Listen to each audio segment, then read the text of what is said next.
too. It's like $25 a month, but I use it so much. Like, it's so worth it.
Members of the Ohio High School Athletic Association and abide by its standards of conduct, competition, and sportsmanship. We strive to maintain positive relations with all schools. Let's have the players play, the coaches coach, the officials officiate, and the spectators cheer in a positive manner. The athletes and coaches participating in this contest are friendly rivals as members of opposing teams. The officials assigned to this contest have been selected and assigned according to procedures adopted by the OHSAA. They are Anthony Simosetti, Brian Bennett, Scott Soha, Todd Payonic, Nathan DeParis, and Patrick Hunter. Now please rise and remove your hats for the pregame prayer.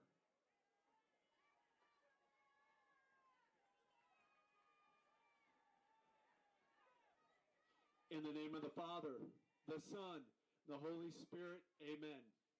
Heavenly Father, as we gather tonight for this contest, we pray for the safety of these athletes. We ask your blessings on the officials and everyone in the St. Francis DeSales and Bishop Hartley communities. Thank you, Lord, for the opportunity to be part of this friendly competition. In the name of the Father, Son, and the Holy Spirit. Now, if you please remain standing for the playing of the national anthem by the Bishop Hartley Marching Band under the direction of Mr. Eli Williams.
Ladies and gentlemen, please welcome to the field, St. Francis DeSales Stallions.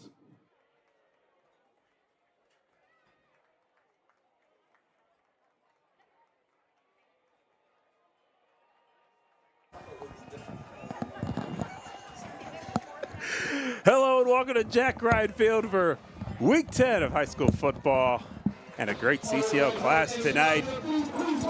CCL rivals Bishop Hartley as they enter the field, taking on the St. Francis DeSales Stallions. A lot at stake for both of these teams. We're excited to bring this one to you. A couple of Bishop Hartley alums on the call for this one.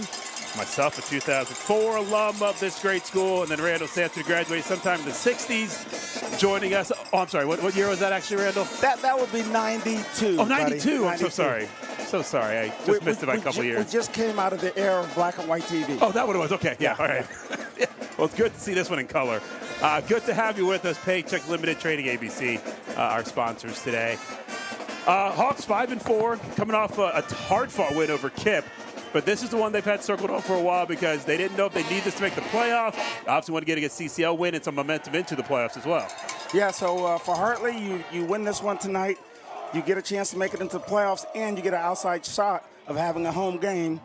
So that's a lot of things in the bucket tonight for this game. And, you know, this is what they call, this game specifically is what they call the Game of Thrones, right? So you got two historically great programs with the most state championships in Central Ohio. Think about it. 1 million people in the region, and they have the most state championships combined of both teams.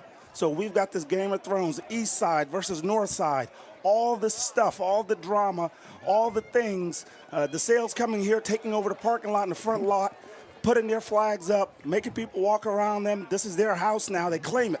So Hartley has to fight back. So it's this constant battle. Yep, we shall see. DeSales coming in 7-2, Hawks 5-4. DeSales, they have clinched the playoff spot. They're trying to get a home game, though, back at Alumni Stadium. So a lot on line for them as well. But this is a game where the last 2 years it's gone back and forth. It's been low scoring. So, you know, both these teams lost to Waterson. They want a nice rebound game here in CCL play. I expect this one to be close. Yeah, I mean, both of these teams, they had, you know, let's just put it what it is. Both of them got motorboated by Waterson. They did. And Waterson's a great team. So this will be a great matchup. Looking forward to it. We have the opening kick. It is grabbed at the 12-yard line by the Stallions, who will get the ball first, and they're past the 30, and that is about where they'll be stopped and start their first drive. Stallions coach by Ryan Wiggins, been with the team for a long, long time. He knows this rivalry well. Matt Melley, of course, the coach for the Hawks in his first year as head coach, but he's been a part of this rivalry for a couple of years as well as an assistant, as we have the first injury on the field for the Stallions. That's their kick returner on a knee after the tackle. That is Dax Middleton, who is slow to get up, but he's already hustling his way back to the DeSales sideline. So the Hawks last week giving up probably more points than they wanted to a KIPP school. This is the good DeSales offense led by R.J. Day, the quarterback. What do they need to do to be successful on the defense here? Well, they got to put some pressure on him, make him nervous, make him move. But if he has time, he's going to pick him apart. And I think the kid comes from great lineage, great tutelage. He has all the resources. He's not the average Joe. Correct. Around the corner. He is Ryan Day, the head coach of Ohio State's son. And he's been a starter for 3 years here. He's got a couple 3-year starters here, quarterback. So should be well quarterbacked the game. R.J. Day hands it off first play. And this is a pretty good gain on first down. Running back for DeSales, Jonathan Brown, senior, with a nice 8-yard gain. And DeSales off and running on the ground. Going to see a good mix of run and pass from the Stallions. These are low-scoring games the last couple of years, so I'm interested to see if there's going to be a low-scoring or a high-scoring game tonight. Well, when you have a good quarterback like that, it opens up the run game, and I think that's what DeSales is bargaining on, and it kind of threw Hartley back a little bit. So we'll see how they do. 2nd and 2 here. That's Day in the shotgun. He's going to hand it off to Brown once again, and he's got the first down. It's going to be a gain of 3, and there's your first down for the Stallions. Had a feeling this would be a good crowd tonight, and it is indeed. As you said, DeSales kind of took over the parking lot. I was late getting here because they were in my way, but, you know, I'm not bitter or anything. Did you not tell them that Matt Barnes is coming? Listen, I could drop the name every now and then. I don't think that's the time to do it. That's not time to do it. Not the time to do it. Maybe when I'm trying to get a free meal, I'll do that. 1st and 10 here. TAT's has good ones. TAT's got a great meal. 10:50 on the clock, first quarter. Good to have you with us. R.J. Day in the shotgun. Short pass. That goes to Middleton, who is clearly no worse for the wear after getting banged up on the kickoff return. That's a 3-yard gain. It'll be 2nd and 7 for the Stallions. And they have an interesting game plan so far. Anytime you got a defense coming out aggressively, you just want to go straight at them, right up the middle, you know, put them back on their heels a little bit. Now they're starting to get to the edge a little bit with some dinks. Let's see if they go back to the running game, but their passing game is going to start stretching out here soon. Absolutely. We know both these teams, again, were kind of embarrassed by Waterson, so this is their chance to finish 2nd place in the CCL. So a lot of pride on the line here. And there's going to be flags here. I think it's all false start somewhere on that offensive line. And yeah, it looks like the right tackle had a little movement there, number 68, I believe, 65. Yeah, that's Noah Grimmett, the freshman for DeSales, comes from good stock. So his dad was Jeff Grimmett, who was my band director when here at Bishop Hartley.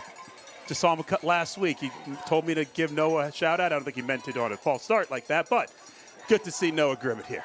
All right, 2nd and 12. That's the handoff once again. Jonathan Brown gets that penalty yardage back in a little bit more, leaving DeSales at a 3rd and 6. And this is where that Hartley defense would love to pin their ears back and really get to Day here. Yeah, and this is where you're gonna see Day get on display and see if he can go through progressions. If they're gonna just try to give a quick little dink. But I think everybody in the stadium knows what play is gonna come. It's just a matter of how he wants to distribute the ball. Absolutely. DeSales never really huddles. They look to the sideline and get up to the line fairly quickly. Shotgun snap. Day, short drop back. He's got some time after eluding the tackle. And, oh, what a one-handed catch by Brown as they just kind of threw it up there. He was covered fairly well, but really nice pitch and catch. And that's the sign of a starter like Day, who's been here for 3 years, not flustered by the rush and finds a way to get first down. And you know what? If Hartley keeps doing that all night, because I don't think DeSales want to live on one-handed catches on the sideline. And that was a heck of a catch by a great athlete and good defense. I mean, it was just good football all the way around. Yeah, good. It was a great rush there. Just, Day found a way to step up into the pocket, find a little room as he scrambled out. So once again, DeSales going to operate in the shotgun. Got 4 wide receivers. This time it's going to be a QB keeper. And Day getting good yardage here, fighting for extra yardage after contact. 7-yard gain there for Day, and I think we'll see a lot of that as well. He's not the biggest guy, but he's definitely mobile, and he'll use his legs. And he's a lot tougher than people think he is. So that's one more wrinkle that Hartley's going to have to be careful of, right? So he'll take off and run, but I think the Hartley defense is ready for that tonight. Hartley, this is week 10, so they've pretty much seen every style of offense by now. So, this is where they've done their scouting, and plus they've seen this offense weekend the last 2-3 years. Oh, yeah. It hasn't changed. The quarterback definitely hasn't changed, so they're ready for this. 2nd and 3. Man in motion. That's a quick pass out to the man in the flats, and that's going to be a first down as well. Nice gain there. That's John Hockaday with the catch, and that's a late flag at the end of this play. We'll see who that is on. As of now, it's a first down reception to the 26th, and it's going to be a personal foul on the Hawks. So that'll be half the distance to the goal as it's DeSales drive. Continues to motor on along at 8:07 here in the first quarter. Well, that's the emotion coming through in a game like this. You get a good crosstown rival. These are the same kids that you've seen in grade school, middle school. You see them at summer camps. You hang out with them. And then, once you get in between the lines, all that friendship and everything changes. Oh, yeah. Oh, yeah. That's what's good about these CCL matchups is that you know these kids. You've seen them for years. And, with social media now, it's even harder. It's even easier to talk trash than it was back in your day when you had to do it through snail mail. Or with the pigeons, I don't know. It was a pigeon. Okay, that's what it was. Made in motion this time is the handoff to Brown. He's got plenty of room. He almost walks into the end zone untouched. Touchdown to DeSales. And that was a very nice drive for the Stallions, doing it through the run game and the pass game. And it's Jonathan Brown cashing in that drive, 6-0 Stallions. And there was some misdirection. I think that's a play that Hartley hasn't seen yet. So DeSales ran a nice little inside counter almost off of it. And everybody went right. They followed the motion. And then they came back with 65 pulling and a lead blocker, number 6, going through. It's kind of weird, though, because I've seen Day kind of step forward on the snap and then seeing a man in motion. I thought they might call illegal motion there, but, that's rather here nor there. The extra point is good, and that makes it 7-0 DeSales early on in this first quarter. So nice drive for them. You were in the locker room before the game. What was the message to the team as they headed out for this one? Well, it was very cerebral in there. The kids were locked in, they were focused, and they typically do their Our Father prayer and the Hail Mary prayer. And afterwards, I think the message was just very clear. You got to protect your ground, fight for your fellow brothers, and go out there and just execute. Be the player that you are. The coach has a good game plan, and just execute at a high level. And it was good to see the coaches pulling small groups of kids, going over special teams, going over assignments, going over DB stuff, going over special placements of play. So it'll be interesting to see. It should be. I mean, it's senior night here at Jack Ryan Field, as it always is in Week 10. But, again, the Hawks know they have an outside shot of being right back here next week if they can pull off this victory. Ryan Bangert with the nice kickoff, real nice kickoff. That thing's bouncing at the 3. Got to get in the end zone, and it does. Boy, if it didn't, that was a live ball. So yeah, that's about, a yard and a half into the end zone? Yeah, that was tight, just letting it roll there. But it does indeed get there, so the Hawks will start this drive on the 20. Matt Golich once again at the quarterback spot for the Hawks. Been a pretty good year for him, obviously up and down with some of the the opponents that they Hartley Hawks faces a very tough schedule. But this is the team that, again, it's been tough to score against the last couple of years. Got to get off to a good start tonight. Yeah, and they can't get off to a start like last week. And I think last week was maybe one of those where you're kind of looking ahead a little bit. I thought the same thing. Yeah. Yeah, I mean, you kind of overlook a team like Kip when you see their record, and then you think about DeSales, and all of a sudden you're down in the game. First play, what else would you do? Hand it off to Robert Lath, who's had a fantastic year, and good run for him, about 5 yards on the first down carry for the senior running back, looking to cap off his Hartley career here at home with a big game. Well, the thing about Rob is if you meet the kid, he's very quiet, very down-to-earth kind of kid. He doesn't say much, but a light goes on when he goes on the field. And you'll see him. He's out there talking. He's going. He's animated. And he's just like a whole different persona. Yeah, there's a certain intensity to his game once he gets out here. 3 wide receivers, 2 in the backfield. This handoff going to Lathan, and this is going to be another good gain. Get about 3 yards, leave third and short. Wouldn't be surprised one bit to see the Hawks pound the ball with Lathan a lot in this game. And this is where they want to be, where they're ahead of the stakes, where you're looking at, 3rd and 2, 3rd and 1, 3rd and 3, versus at the beginning of the season, you get 2, and then you're back 8. Yeah. So it's changed a little bit as the season goes. Kids progress. They get comfortable in their positions. Coaches get comfortable with the kids because they know what to call, because they know what they can execute. Yeah, and I think early on they were trying to get that right balance of pass versus run, but sometimes your bread and butter is just pounding it up the middle and make the other team try to stop you. So let's see if they do that again. 3rd and 2. Stallions bring a lot of guys in the box. The handoff does, in fact, go to Lathan, and he not only gets the first down, but a lot more. That's what you expect from your senior running back, a 7-yard gain, and it's a first down for the Hawks. So for some of the people that don't remember him when he was a freshman, at DeSales, he had 150-some yards, this freshman kid that nobody knew of, and we were just like, whoa, who's this kid, right? And he's ripping down the sideline, and he's just gashing him left, right, and center to where he is now. Yeah, it's quite impressive, and obviously he's the career rushing yards leader here at Bishop Hartley now. What a career. Got Jay Zhang at fullback blocking for him, and this one goes to Zhang, the up man, and he slips the first tackle, and that's nice because now he's got himself 3, 4, 5 yards maybe. Nice job by Zhang, eluding that first tackle and finding a way to get positive yards. And I think the message in the locker room at the beginning of the game, you're seeing it kind of transfer out to the big fellas. I heard the offensive line coaches say, don't stand around. I want you in the pile. I want you pushing. And they are actually pushing now versus at the beginning of the season, they were just kind of watching the running backs do their thing like, okay, Yeah, you got to kind of go, you got to be aggressive on that defense as an offensive lineman. Can't just let Lathan and some of the other guys do all the work. 2nd and 5, 5:17 here in this fast-moving first quarter. Gallups going to throw this one, and he's got a man, and it is caught. What a catch. Javier Napier with a beautiful catch right in the 45 of DeSales. Hartley moving the ball through the air for the first time. Well, Hartley says, hey, we got a quarterback back here that's been playing for 3 years, so let's put his skills on display a little bit. And you got a good receiver going up, snagging the ball right across the middle. In the middle, you got to go to work now. When you go across that middle, you know you're going to get hit. You know you're going to get touched.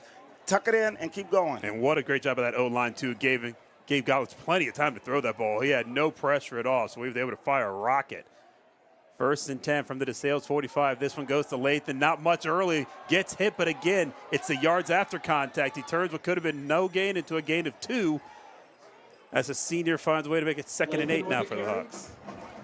And you're talking about a no gain, gets 2, but his offensive line comes around him and they keep pushing. Yeah. They keep pushing. And it takes a lot of the wear, the average person doesn't realize, it takes a lot of the pressure and the wear off the running back's legs when you have people pushing from behind. So you're saving a lot of energy in this first half, first quarter. Absolutely. And listen, every yard matters, especially on this side of the field now where you may be wanting to go for it on 4th down. So those 2 yards may matter come 3rd down or 4th down. Again, 3 wide receivers. Galich with the fake pitch to Lathan. He's got room on the left to just run, and he's going to do that. He tucks it for the first down and more out of bounds around the 31-yard line. Galich, smart play there on the bootleg, and he said, wait a second, I see green grass. I'm going to take it myself. Yeah, and you get a kid like this, a kid like this, been around the program for a while. He understands, look, that read's not there, but I see a lot of grass, so let's go. Yeah, there was nothing wrong with that call right there. I love what we're seeing right here now. Obviously, you got Lathan who can run the ball, but still willing to pass the ball. And in a play like that, pass isn't there, just go run for it. And that's what happens with a dynamic running back. The play action sucked that defensive end all the way in because everybody's chasing that one guy. Yeah, we've seen 2 play actions for the Hawks, and both of them have led to first downs. 1st and 10, 32-yard line now. Man in motion. This one goes to the up man, Jay Zhang, who once again just pushes the pile. That's a gain of 4. And the Hawks, great ball control here on their first drive of this game. DeSales went down the field in about 4 minutes and scored, and the Hawks doing the same here. And if you're a classic football person, that is a lot of carnage on the inside. You're seeing a lot of beef and a lot of meat flying around in there. Guys' shirts are coming up, and, you know, helmets are getting turned sideways. And like Coach Geyer would say, somebody comes up with a snot bubble. And, you know, because there's a lot of big guys pushing and doing their thing in there. Sure are. Yeah, it's a perfect Week 10 game, right? 50 degrees, maybe 45, exactly what you want. Man, it's just been a perfect football Friday night weather-wise every week. 4 wide receiver. This one's going to go to Zhang, who once again gets hit down low but pushes forward for another 2 yards. And that, again, puts the Hawks where they want to be. 3rd and short. This time going to be around 3rd and 3. Zhang with a carry. Yeah, 3rd and 3. Great call there because you're just going straight fullback dive. Yep. You're faking the pitch to the running back, faking the pass, and the fullback's already got it up the middle. Quick hitters. And I like this, too. It's 3rd and 3, but you pretty much have 2 downs to get 3 yards here. So the whole playbook's wide open. Yeah, and for the people out there, do not expect Hartley to kick a field goal. we all know that. If you've been watching for the other 9 weeks, this is going to be a 4-down kind of play. So, handoff to Lathan. Yeah, he's got the first down easy. Then he's going to keep pushing forward for more yards. Going to be a gang of Stallions that's going to take to bring him down, as well as the Hawks pushing him forward. Move those chains. First down to Hartley at the 18 of DeSales. Now, the best part is when you see somebody's hip pad pops out, that means there's some good hitting going on down there. And the ear pad comes out. There's all kinds of stuff that happens. This is a great start to this game for both these teams, frankly. Saw DeSales do what they want to do on offense. Real physical football. Hartley responding on their drive now. 2 minutes left in this first quarter. I mean, we are moving. Golich under center this time, and he hands it off to Lathan. Lathan bounces it to the left side. Nice job. Not much running room up the middle, so the bounce to the left side, good enough to get 3. And that's a good decision by the senior, seeing nothing inside the tackles. And sometimes you think like these offensive linemen, defensive linemen, in between plays, they're exchanging pleasantries and they're talking. That's really not what's happening. Sometimes, it's seldom. You're in there going so hard, your mouthpieces come out and they switch. So you have to give the other guy his mouthpiece back because you accidentally have his in your mouth, right? That's the kind of football that you're watching tonight. That's absolutely what we're seeing. 2 receivers to the right, 1 to the left. This handoff goes to Lathan, and oh boy, he was hit in the backfield, and that's going to blow up the whole play. Really nice job there by number 59, Caleb Kitzmiller, the linebacker, coming through the hole and really bogging up that play. So it'll be 3rd and long for the Hawks this time. Yeah, that was a good read by the linebacker to shoot that gap. He just couldn't hold on, but the cavalry was coming. Yeah, that was a really nice job. So this is what DeSales wants. Leave Hartley in 3rd and long again. Where the Hawks are right now, don't expect them to kick a field goal. Expect them to have 2 plays here to get these 8 or 9 yards. So it could be pass game, could be run game. We are inside a minute here, but the Hawks do have to snap this ball. 10 on the play clock. Golich in the shotgun at Zhang to his right hip, and he's going to roll to the right. Zhang's got the block on. He's got plenty of time to throw, and he does find his man complete. This is going to be short of a first down, but it will make it 4th and short. Ja'Kai Callaway catching that ball. Now the clock is stopped here with 29 seconds. And what will be a 4th and 4 for the Hawks. We will see a penalty here, though, and we'll see what the call is. Blindside box. Heat offense number 1. 15-yard penalty. And in case you couldn't hear it, though, the blindside block on the call by Lathan. That is a 15-yard penalty. So they'll replay the down, but this is going to put the Hawks well behind the stakes now. Yeah, and sometimes you see that block and you got to get to your block, but then you have to pull up, just kind of put your hands in the air and let the guy run into you. That's the new way of football now. So you can't really block somebody out in space. You have to kind of put your hands up. Yeah, seems like it's been an emphasis this year in high school football, especially so. And that was a great catch by Ja'Kai. It was. You know, for a kid that is first year playing football, he has a basketball scholarship to Kent, I believe, and he's a great athlete, great student. Comes from great family, and his folks came out here tonight for senior night to walk with him. Yeah, been a great first year of football for him. I mean, he's really, an all-around athlete, great kid, and it's great to see him come out here and have a great season. Timeout by the Hawks here with 5 seconds left in this first quarter as they contemplate what to do here on this 3rd and incredibly long. It's about 21. So you got to think you're trying to just pick up half this yardage, maybe a little bit more than that to set up a fourth down play here. Yeah, and I think it's going to be one of those. They've ran it a couple times in the season where they put Lathan in a slot and hope to have a linebacker on him, and then just run the seam. So now you're going to put the safety in limbo. Yeah. So he's going to outrun the linebacker, but then that safety has to either come over and cover him on the seam or cover the wide receiver. So now the safety has to pick your poison. Got to have time for Gallus to throw the ball, so block is going to be a big deal here.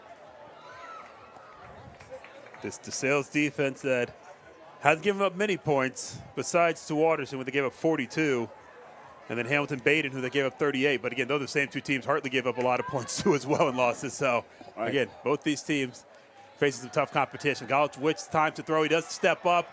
He stays behind the line, and he does find Napier, and that's a great play on third down. He doesn't get the first down, but he does get 13 or so yards, and that makes it fourth and manageable, and we will see that fourth down play on the other side of the quarter break. End of the first quarter. DeSales 7, Hartley 0, and again, what has been a very fast-moving first quarter. Lightning. Here at Jack Ryan Field. We'll be back here. You're watching Bishop Hartley football on YouTube. Bishop Hartley 0.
All right, we're back, and as you can see, the Hawks lining up for a field goal. Maybe to most people's surprise, this kick is up, and this kick is over the crossbar, but it's to the right, wide right, no good.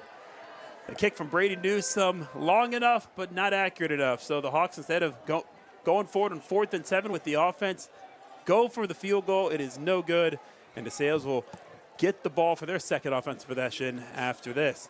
A little surprised by the field goal? A lot of surprise by the field goal, but I will say this, the timing looked a little bit better. It definitely did, yeah. From the snap to the hold to the kick, Yeah. the timing was a little bit better. The kicker has a little bit more rhythm. As the season has gone, I think he's gotten more reps in practice, right? Yeah, the ball was on the right hash. You know, they're wider in high school, so honestly, he may have kicked that ball straight. The only problem is it might have been a little outside of the field goal post. So Hawks turn it over on downs after the missed field goal. RJ Day back to work for the DeSales offense. Short pass goes to his up back Dax Middleton, who gets a short gain on that, about 4 yards. DeSales moved the ball pretty good the first time. There is a penalty flag, and it's going to be an eligible man downfield for the DeSales, so Hawks likely to take that penalty. So how does that work, Matt? If the running back is behind the line of scrimmage and he catches the ball, but the offense is ahead? Yep, and that's the thing. Yeah, I thought, and you're completely right. The pass was where they threw the pass. It should have been fine, and because he caught the ball behind the line of scrimmage, it should have been no problem, and it was. So they do pick up that flag after some consultation, and that's what the refs are supposed to do. Okay. Can't see all 11 on the field, so the ref just sees what he sees, and then he consults everyone else. And once they figure that out, they find out that play was okay. So 5-yard gain on first down. RJ Day in the shotgun. He's going to pitch it to his man who is in motion, and this is going to be a good gain, really good gain. Oh, man. DeSales with huge yardage. There's the flag on the play. I think this one's coming back. Jonathan Brown was the one on the pitch there. Or should more say with a pop pass. And both the referees saw this one because there were 2 flags on the play. They saw a blindside block. Yeah, it's usually down here at the bottom, I think, where it's a little holding on the wide receiver. So the flag. As he's turning that corner. Offense number 3, 10-yard penalty from the spot. Yeah, the flags are at the 45, so it's going to be 10 yards from that spot. So this should be a first down once they mark it off. We'll see exactly where they put it. So it could have been about a 30-yard gain. It's only going to be about a 10-yard gain after the penalty. But, yeah, they put the ball at the 35. That will result in a first down for the Stallions. If you're the Hawks, though, you know, while you get the penalty to help you out there, you don't like seeing that play go for that many yards. No, and what you're seeing is DeSales is opening up their playbook. They are throwing things out there that Hartley probably hasn't seen yet, nobody's seen yet. So now Hartley just has to react and adjust. Yeah, this is got hold nothing back here, right? R.J. Day fakes the handoff. Now he's going deep. This is a good-looking ball, and he's got a wide-open receiver. Oh, and Middleton can't bring it down. Oh, he had it in the breadbasket, and he bobbled it, and incomplete. Oh, R.J. Day with a dime of a pass, too. And that ball had some air on it, and the receiver had some time to run under. Oh, yeah. It hits him right in the hands. And they probably had about 2 or 3 steps on the DB. Yeah, easily. I mean, he did exactly what any quarterback should do. Give your receiver a chance to run under the ball. Problem is you need the receiver to catch the ball, too. So Hartley dodges one there. A great first down call by DeSales, trying to catch Hartley off guard on 1st and 10. Now 2nd and 10. Again, the play action. Quick slant pass incomplete. R.J. Day trying to find his receiver, 6'4" tight end Jordan Karkoff, and that one's incomplete. So now 3rd and long. Hawks with a chance to get the DeSales offense off the field after a couple of incomplete passes. The first one clearly should have been complete. And that was pretty good coverage by Hartley's DB. I think that was Odin Mertz out there. Locked them up pretty good, so you got to put that ball in the exact right spot. Yeah, he had a very tight window to throw that ball today, and it was incomplete. Hartley fans making some noise here on 3rd down. 10:43 left here in the 2nd quarter. DeSales man in motion. Day with back to pass. He's getting pressured. He gets hit, but he does not get taken down, and he finds his man. That is once again going to be a good game because of the great throw. Oh, man, John Hockaday leaking out, and he's wide open, and that's R.J. Day. That's what he can do. He can get out of those tackles. He's elusive, and then he finds his man down the field. And that's good lower body strength. The ability not to go down, you get hit up top, and then your legs are kind of holding you together. So as the defensive lineman, you got to stay on your feet. You got to go through the tackle.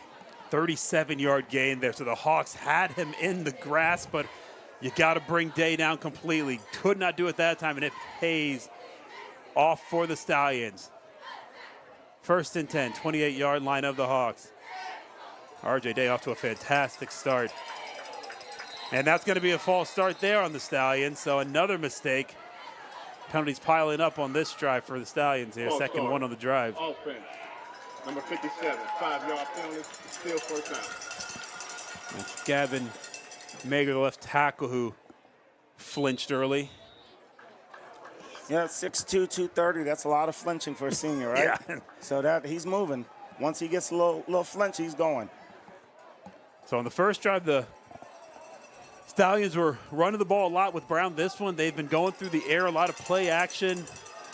Letting Day air it out. This one snapped on the ground, and yeah, I was going to say they're going to blow this one dead because that's just an illegal snap. No one was ready, and I think the center moved, and yeah, that was all just ugly. So a couple back-to-back 5-yard penalties, and false start. Stallions going the wrong direction. Yeah. Well, and it's what happens is the offensive line's getting antsy after a big play, so they're ready to go. They're like, come on, let's go. And so they're real antsy, ready to go, and then stuff like this happens. And if you're Hartley, this is all you could ask for here, right? You don't have to do anything, and they're going back 10 yards. So still first down, but it's 1st and 20 now from the 38 of the Hawks. Let's see if they can get a negative yardage play on defense here. That is Middleton in motion. Day Face's going to throw to him. It's a screen pass, and that is going to be, once again, Jonathan Brown. And he's going to get big yardage inside the 5-yard line.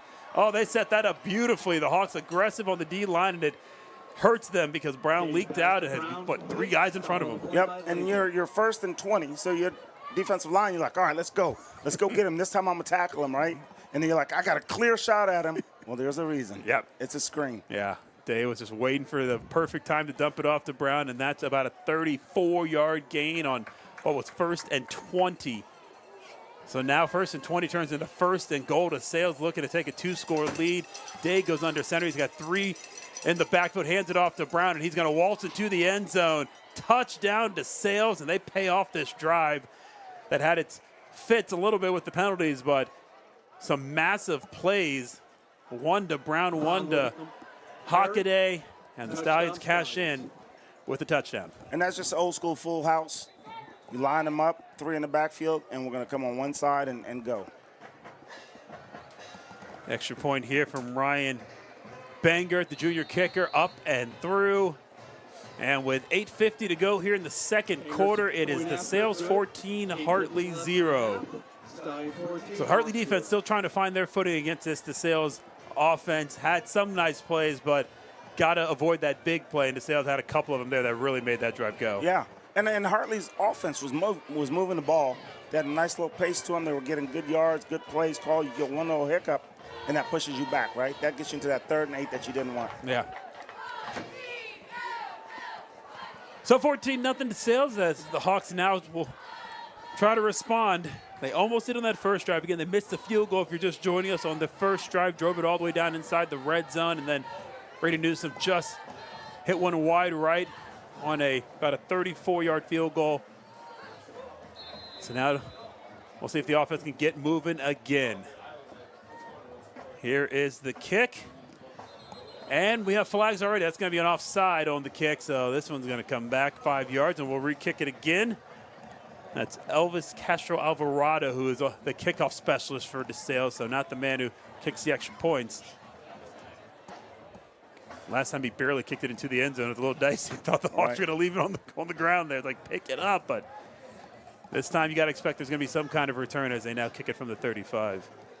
Well, we're going to have to see how Hartley responds, right, Yeah. to adversity. You're 14 in the hole, and you were down 21 last week in the end of the first quarter. So you're going to have to respond to adversity here and get it together and make this a game, claw your way back into it. You're not going to get it all at once. Nope. So claw your way back in. Lots of football left. Absolutely. Castro Alvarado with a line drive kick this time, and never mind, there still won't be a return as this one hops into the end zone, and that will be a touchback. And the Hartley offense, will have to get 80 yards to get a score. What do you remember about your senior night? That last time out here, just the nerves, the excitement. What was it out there?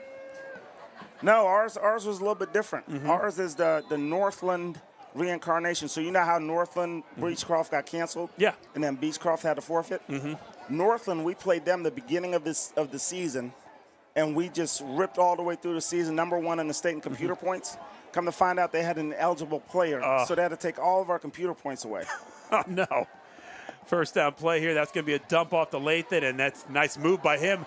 Gets about 15 yards before he gets tackled around the 38-yard line. Nice first down play there. Gall's just a short pass to Lathan and let the senior do all the work, and he does that exactly. 18-yard gain.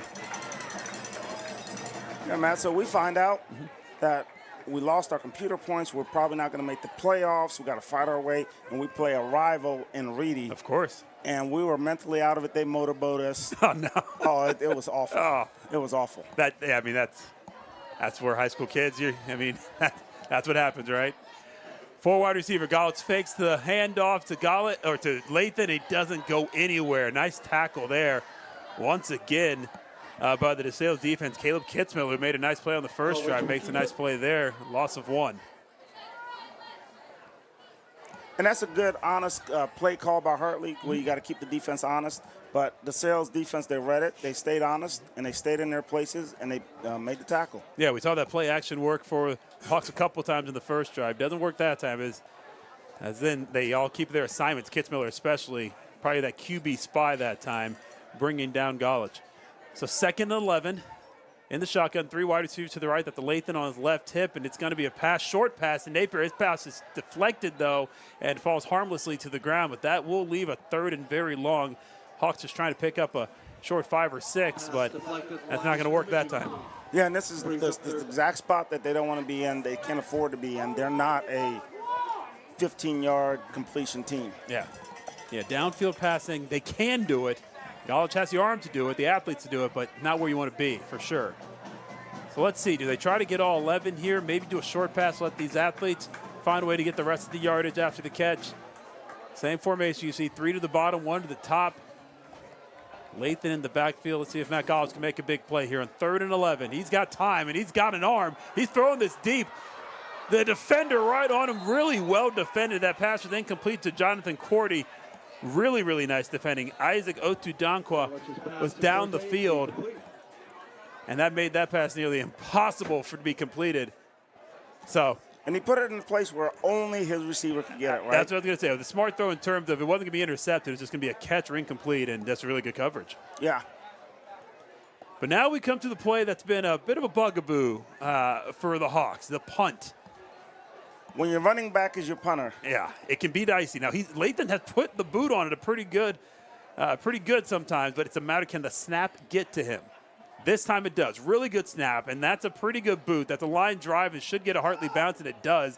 Bounces at the 30 and rolls all the way inside the 15.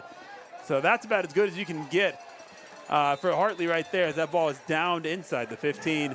And he was able to punch it out because DeSales was coming on a punt block. Absolutely. They had punt block call. They were coming out for blood. They want to put this thing to bed early. Yeah, and I think if DeSales probably saw a little bit of that Watterson tape, the ball bouncing to Lathan on a couple of those punts. After that ball bounces, they're going to be there ready for the block. That again, though, good hard snap, good quick punt, nice long line drive, and special teams coming through there. But now can the defense come through? DeSales had 2 drives, touchdown drives, and with 7:15 left in the second quarter, we've got it's like a chain gang problem. The referee's going to remedy that. So if you're the Hawks on defense, what do you need to change here?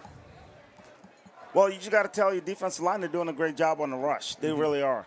Stay in your lanes, collapse the pocket, and then run through the tackle. You can't decide that, typical quarterback, you just kind of slide off his back and you can bring him down.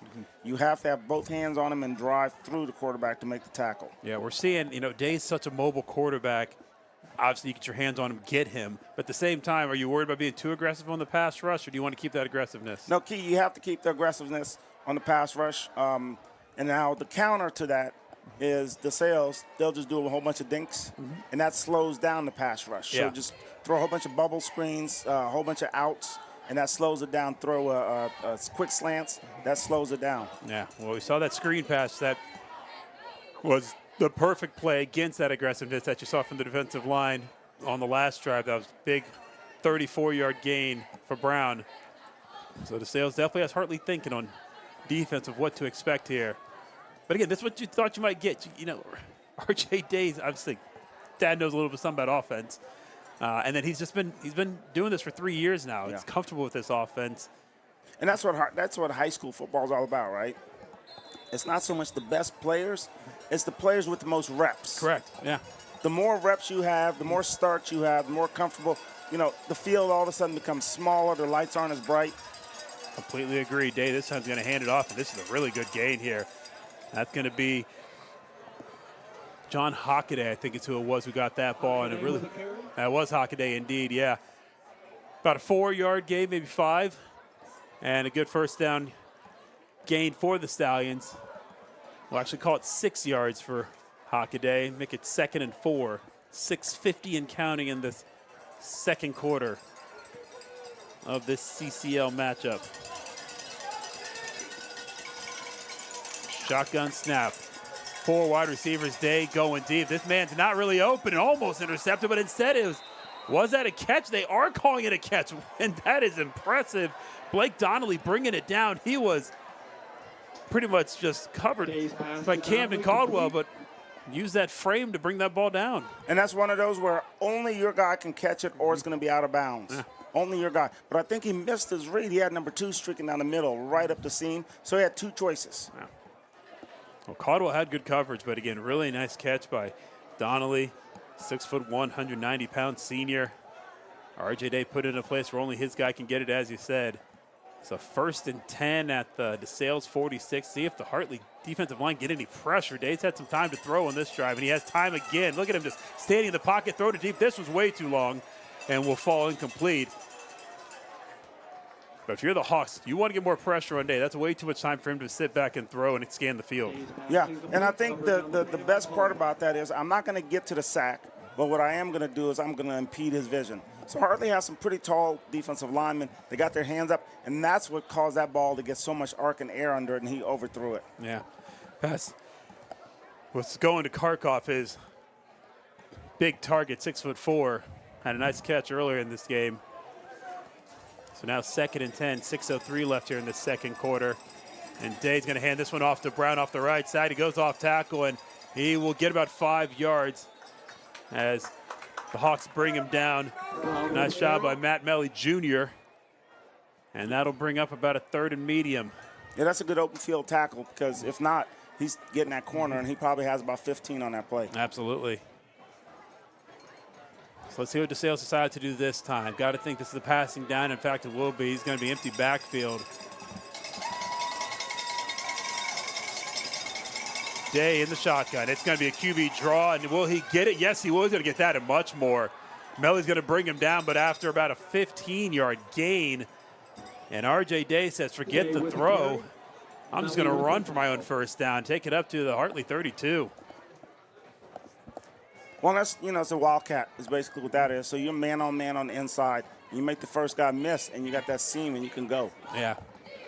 Nice blocking by that DeSales offensive line, which has done really good job with not just run blocking, but pass blocking as well. Day's had a lot of time to throw, and let's see if they decide to do that here. 1st and 10. Nope, it's going to be a handoff to Brown, and again, doesn't even get hit until about 7 yards down the field. Finally taken down at the 25. So DeSales getting exactly what they want on this drive. Short pass game working. You see R.J. Day being able to run the ball, and now Jonathan Brown 7 yards on first down. Yeah, and they're locking in on their offensive line. They're very disciplined. They get to where they need to be. The technique is sound. Hawks trying to make a late substitution. They got 12 on the field. Let's see if that last man can get off, and he does not before they decide to call timeout. Timeout. The referee signaled DeSales, but that will be a Hartley timeout, their second of the half, as they were going to get caught with too many on the field there. It's a big drive here. You don't want to go down 21-0 here if you can find a way to get this DeSales offense maybe on a field goal or obviously turnover on down to be nice. Yeah, you can't give away easy first down. At least let them earn it. Yeah. And, you're not getting touched unless you're 6-7 yards downfield anyway. So you don't want to just give them away first down, and then now you're looking down the barrel at another 7 points coming your way. Be a big time for a nice stop here, right? Some kind of tackle for loss or turnover. Something to give this defense some juice, this crowd some juice right now. Yeah, they definitely need a turnover here. You got 4 minutes, 27 on the clock. So if you get a turnover here, now you got some time to actually move the ball a little bit. Hawks get the ball first after the half. DeSales got the opening kickoff and drove it down the field. Hawks had missed a field goal on their first drive, and then DeSales on their second possession drove it down the field once again. And that is where we stand at 14-0. 2nd and 3. Day in the shotgun. He is going to throw. He's pressured a little bit. He's hit as he throws. That ball is short and almost picked off. It was intended for Middleton. Almost picked off by a couple of Hawks, it seemed like. So the Hawks defensive line gets some pressure this time. There is a man down. It's Miles McGee for DeSales, slow to get up as we may have a bit of an injury timeout. But look at the pressure there. That's Marcus Hemphill, who almost got today before he threw it. And that's exactly what we were talking about earlier, right? If you can get some pressure on him, get in his face, and make sure that you wrap up. That's the big part, because he'll squirm loose. Yeah. But if you got 2 bear claws around him, it's hard to squirm loose and throw the ball at the same time. Hemphill's got some bear claws too. That's a big old boy who's bearing down on R.J. Day. Jamari Stokes just about 6 inches away from making a great interception inside the 10. That would have been huge for the Hawks. And that would have been the turnover that they needed. Absolutely. Instead, though, it does bring up 3rd down, which is big. 3rd and 3 with 4:22 left.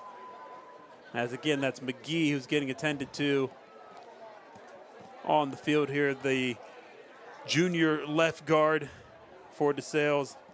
That's 6'1", 290. That's a good-sized kid, and you hate to see a kid go down. I saw him grab his leg, and I think we're too far into the season for cramps. Yeah. I don't think that's what it is. But again, you knew that last pass rush was pretty good by the Hawks, so you can understand he was probably getting pushed back fairly well. So hopefully he'll be okay here. Yeah. Now, I don't know if DeSales has somebody that takes his place, or do they have to shuffle the lineup on the line to put somebody else in that place. So we'll see how it works, and he's able to walk off, so that's a good thing. Yeah, you can't see it on screen here, but he is walking off under his own power. Actually, he even started a quick jog when he first got up, so looks like he may be able to come back in this game the way he responded right there, so that's good to see. Yeah. All right, 3rd and 3. Let's see what the Hawks can do here on defense and what the Stallions decide to do on offense here. Got a chance to obviously run the ball if you like, maybe with Brown. You know Day can use his legs and do it himself. He's got 3 wide receivers to the left, 1 to the right. And this time he is going to do it himself. Fakes the option pitch. He did not pitch it. Instead, he tries to run forward, and where they're going to spot him, it looks like it's about a half-yard short. So the Hawks do a nice job of not letting him get to the first down yardage, but it is close enough where you got to think Ryan Wiggins wants the Stallions to go for this. Nice job assignment football there. Got to play the pitch, man, but at the same time, you want to make the quarterback make that decision, and he decided to keep it. He didn't get it. Yeah, if he would have pitched it, I think he had about 10 yards. I thought there. so, too. Yeah. I thought he was going to pitch it, but it seemed like the outside was wide open. Yeah, sometimes you got to make that read so quick. Yep. So here we go. Got to think this might go to Brown here, or just going to be Day right up the middle. It is going to not be either of those. It's going to be a short pass instead to his tight end. I don't know if he's going to get there, though. Where is this? Oh, he's pushing forward. Yeah, he's definitely got it now. As I'm looking at the complete wrong line anyway, so it's well past the first down marker, don't worry. But it is complete. Well, they had him behind the marker. They did, yeah. And then he squirmed loose and went forward. Yeah, it's Frankie McAllister.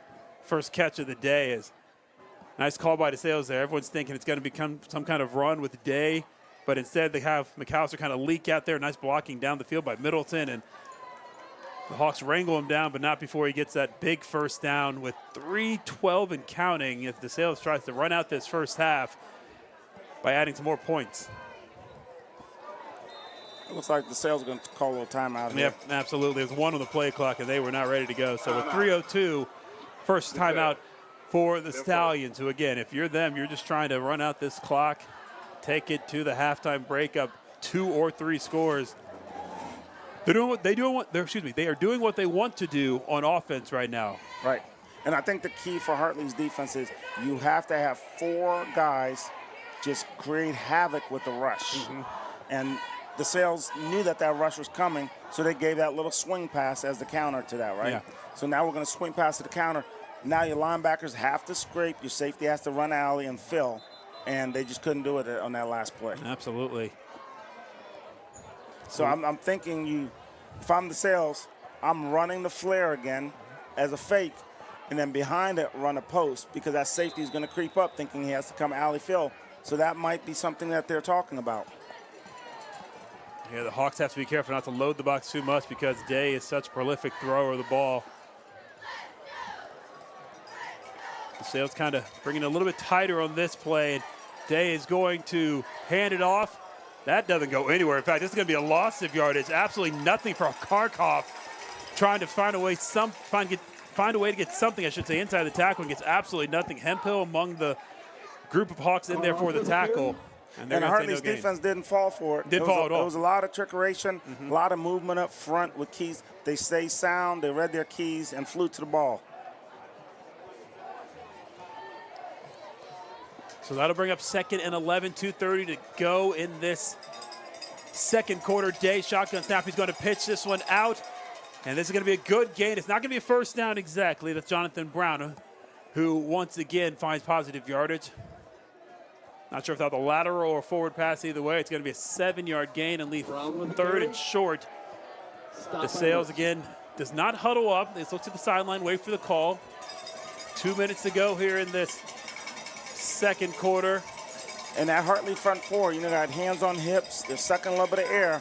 So do they have enough left in them to keep pushing? And DeSales' offensive line's jogging up. So this is going to be a battle up front.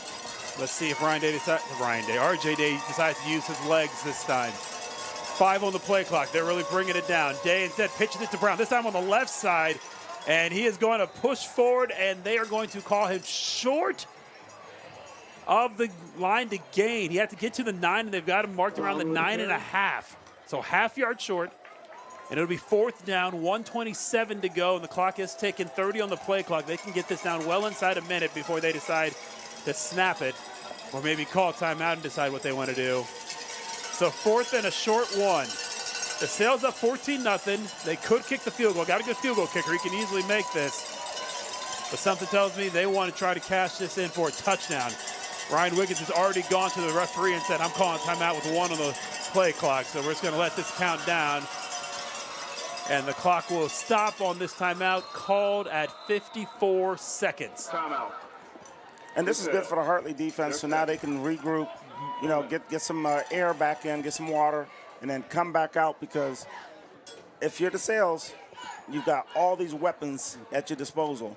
And you've already shown a whole bunch, because you had a whole bunch of reps already, right?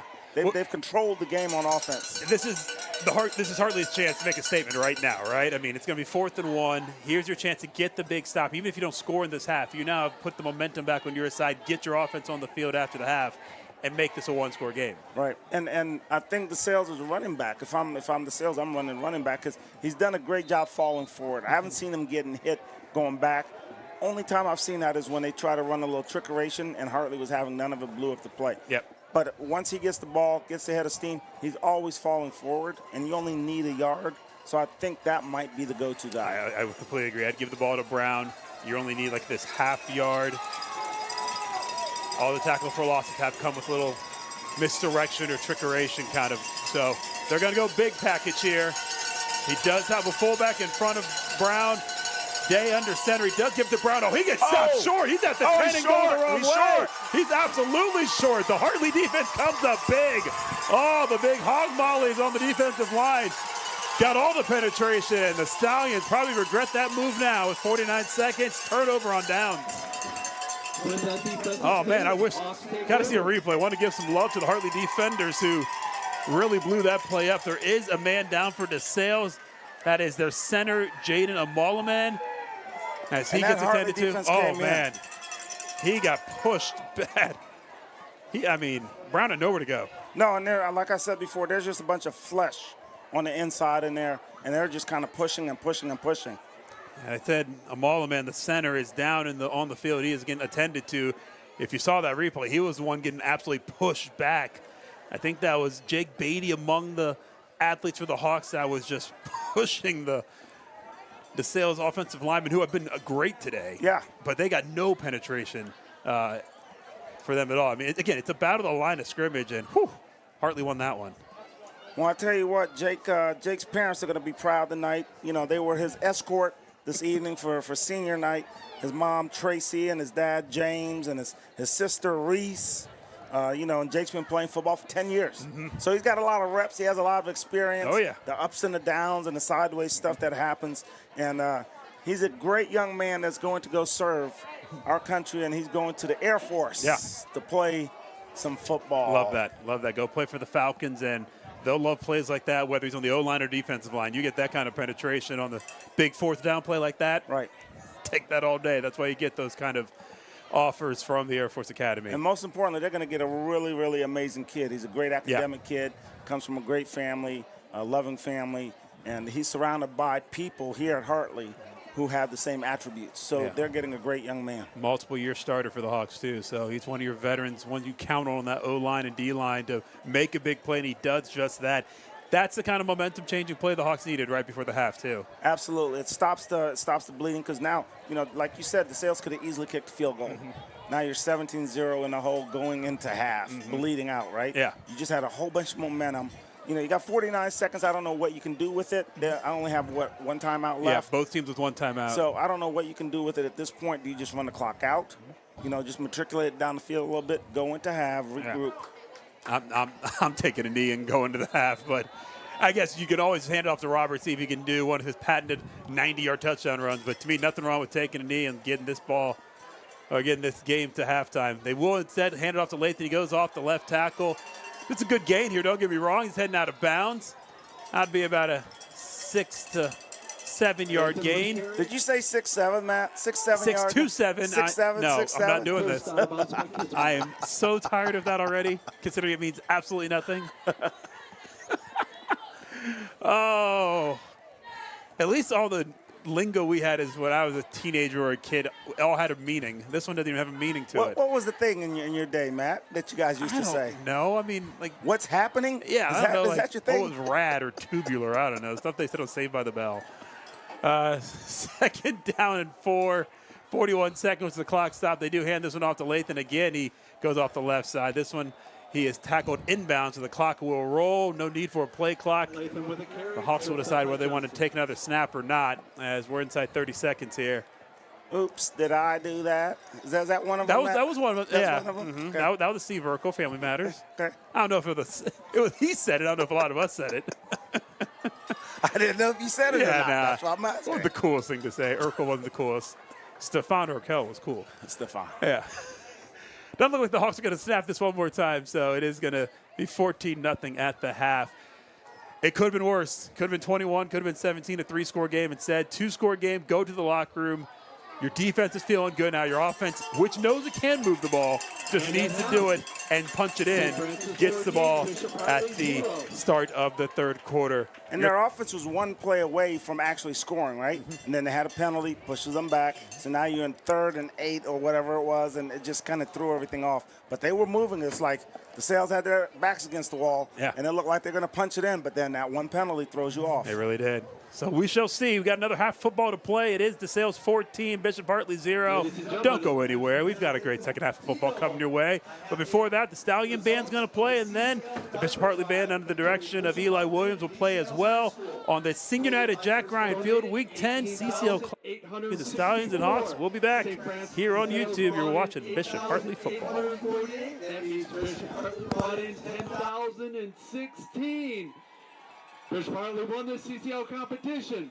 Thanks to all for your donations. Mommy's Matters and Birthright are so grateful for your generosity.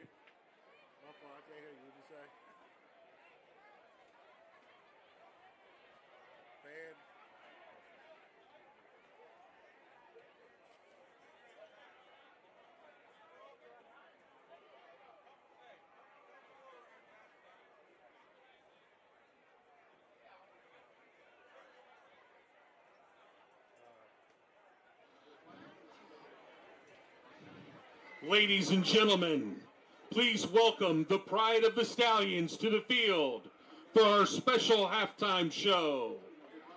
The marching purple and white is 80 members strong, featuring our dance team and flag corps, all under the direction of Miss Marin Prim, who is assisted by Miss Avery Wood, Miss Christy Mahobarak, Mr. Taylor Brewster, Mr. Nate Asamoah, and our very own field commander, Senior Sarah Seydoux.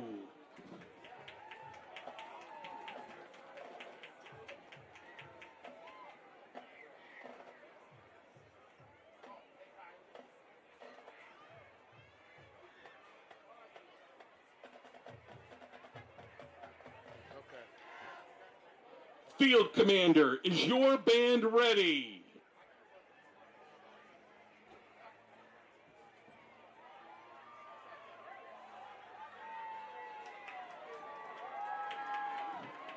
Welcome to our second show of the season, entitled Broadway Classics.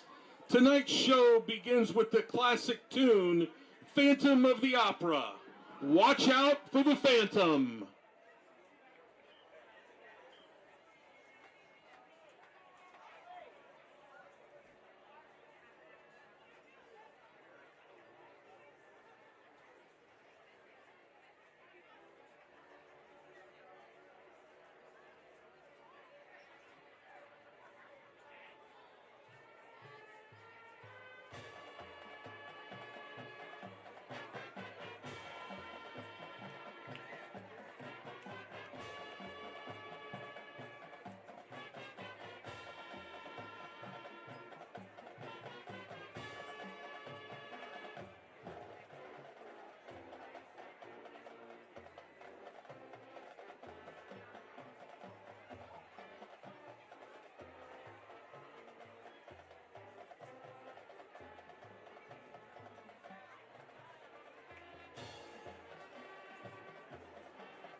Next up, we move into our dance team feature. What better song than Mamma Mia?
Our performance concludes this evening with a tribute to the soon-to-be-released major motion picture, Wicked for Good.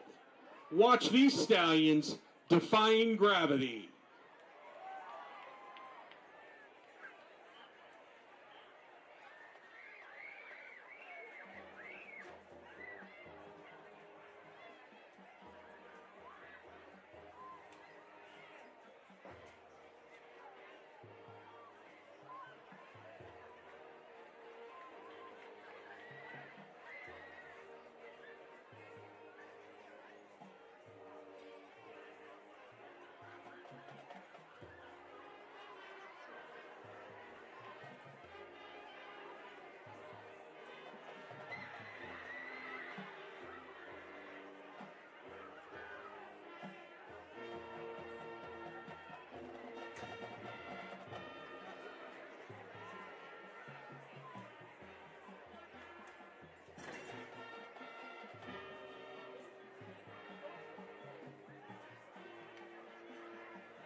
The Pride of the Stallions would like to thank our administration, the faculty, community, football team, and cheerleaders, as well as the student body, for supporting our program. Enjoy tonight's second half, and go Stallions!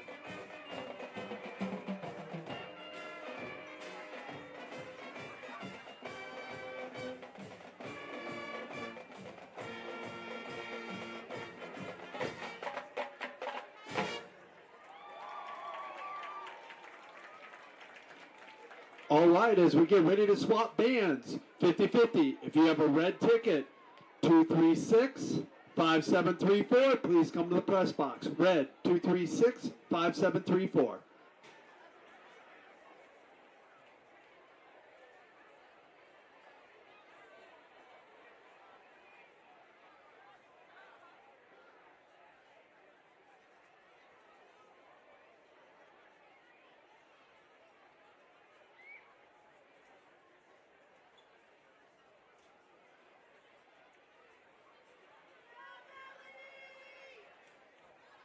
Ladies and gentlemen, under the direction of Mr. Eli Williams, we proudly present the Bishop Hartley High School Marching Band. From an ogre who lives in a swamp to a fan favorite superhero, the BHHS band does it all. Grab some popcorn, get comfortable. We're going to the movies.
Get ready to step into our Barbie dream house. The band is bringing the pink, the power, and the proof that being just Ken is more than enough. Please enjoy, I'm Just Ken.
For our final song, we're taking a step back in time and a step into the multiverse to say bye, bye, bye.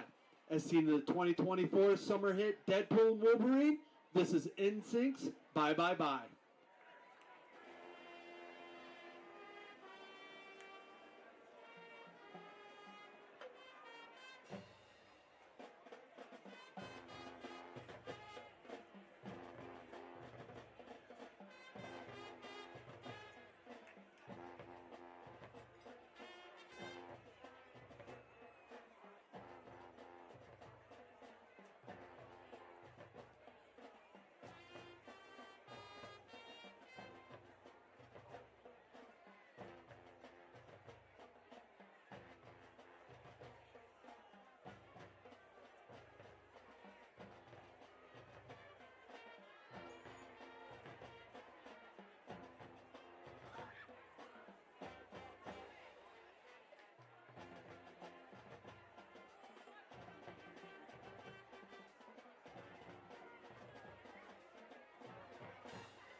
Ladies and gentlemen, the Bishop Hartley High School Marching Band.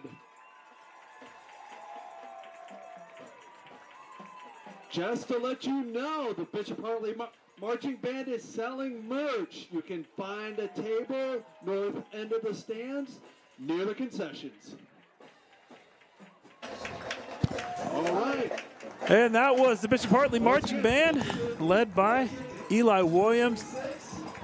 Another great show by them. I'm Just Ken. Had a little bye, bye, bye.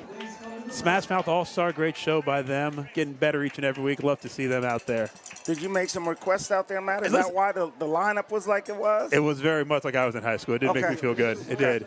It did. You know, it is senior night out here. We want to give some love to the seniors that Bishop Hartley has on this football team this year. There's one of them right there, Robert Lathan. What a career he's had. He's going to leave here as the all-time career rushing leader. But just a great guy as well, and he's been such a big part of this program. And then you got Ja'Kai Calloway over there. We've called his name out multiple times tonight, talking about what a great kid he is, going on a basketball scholarship to Kent State. Yeah. And just a good athlete.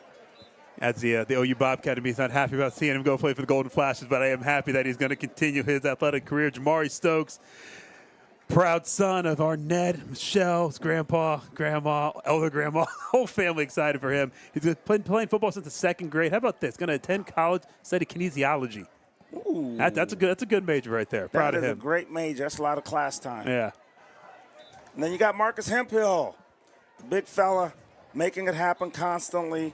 Escorted by his mother, Latoya Jones, Alexander Lemon, his grandmother, Leslie, his father. You got the whole crew. I love it. You got cousins. He even had cousins showing up. Playing football since he was 11 years old, and he plans to go to college as a sports physician. Let's give some love to our next senior, Roderick Gate. Got his whole family supporting him as well when he was here. He played football for 12 years, planned to attend college, study sports management, been another big part of this team. Happy to see him hopefully have a good end of the game here against DeSales.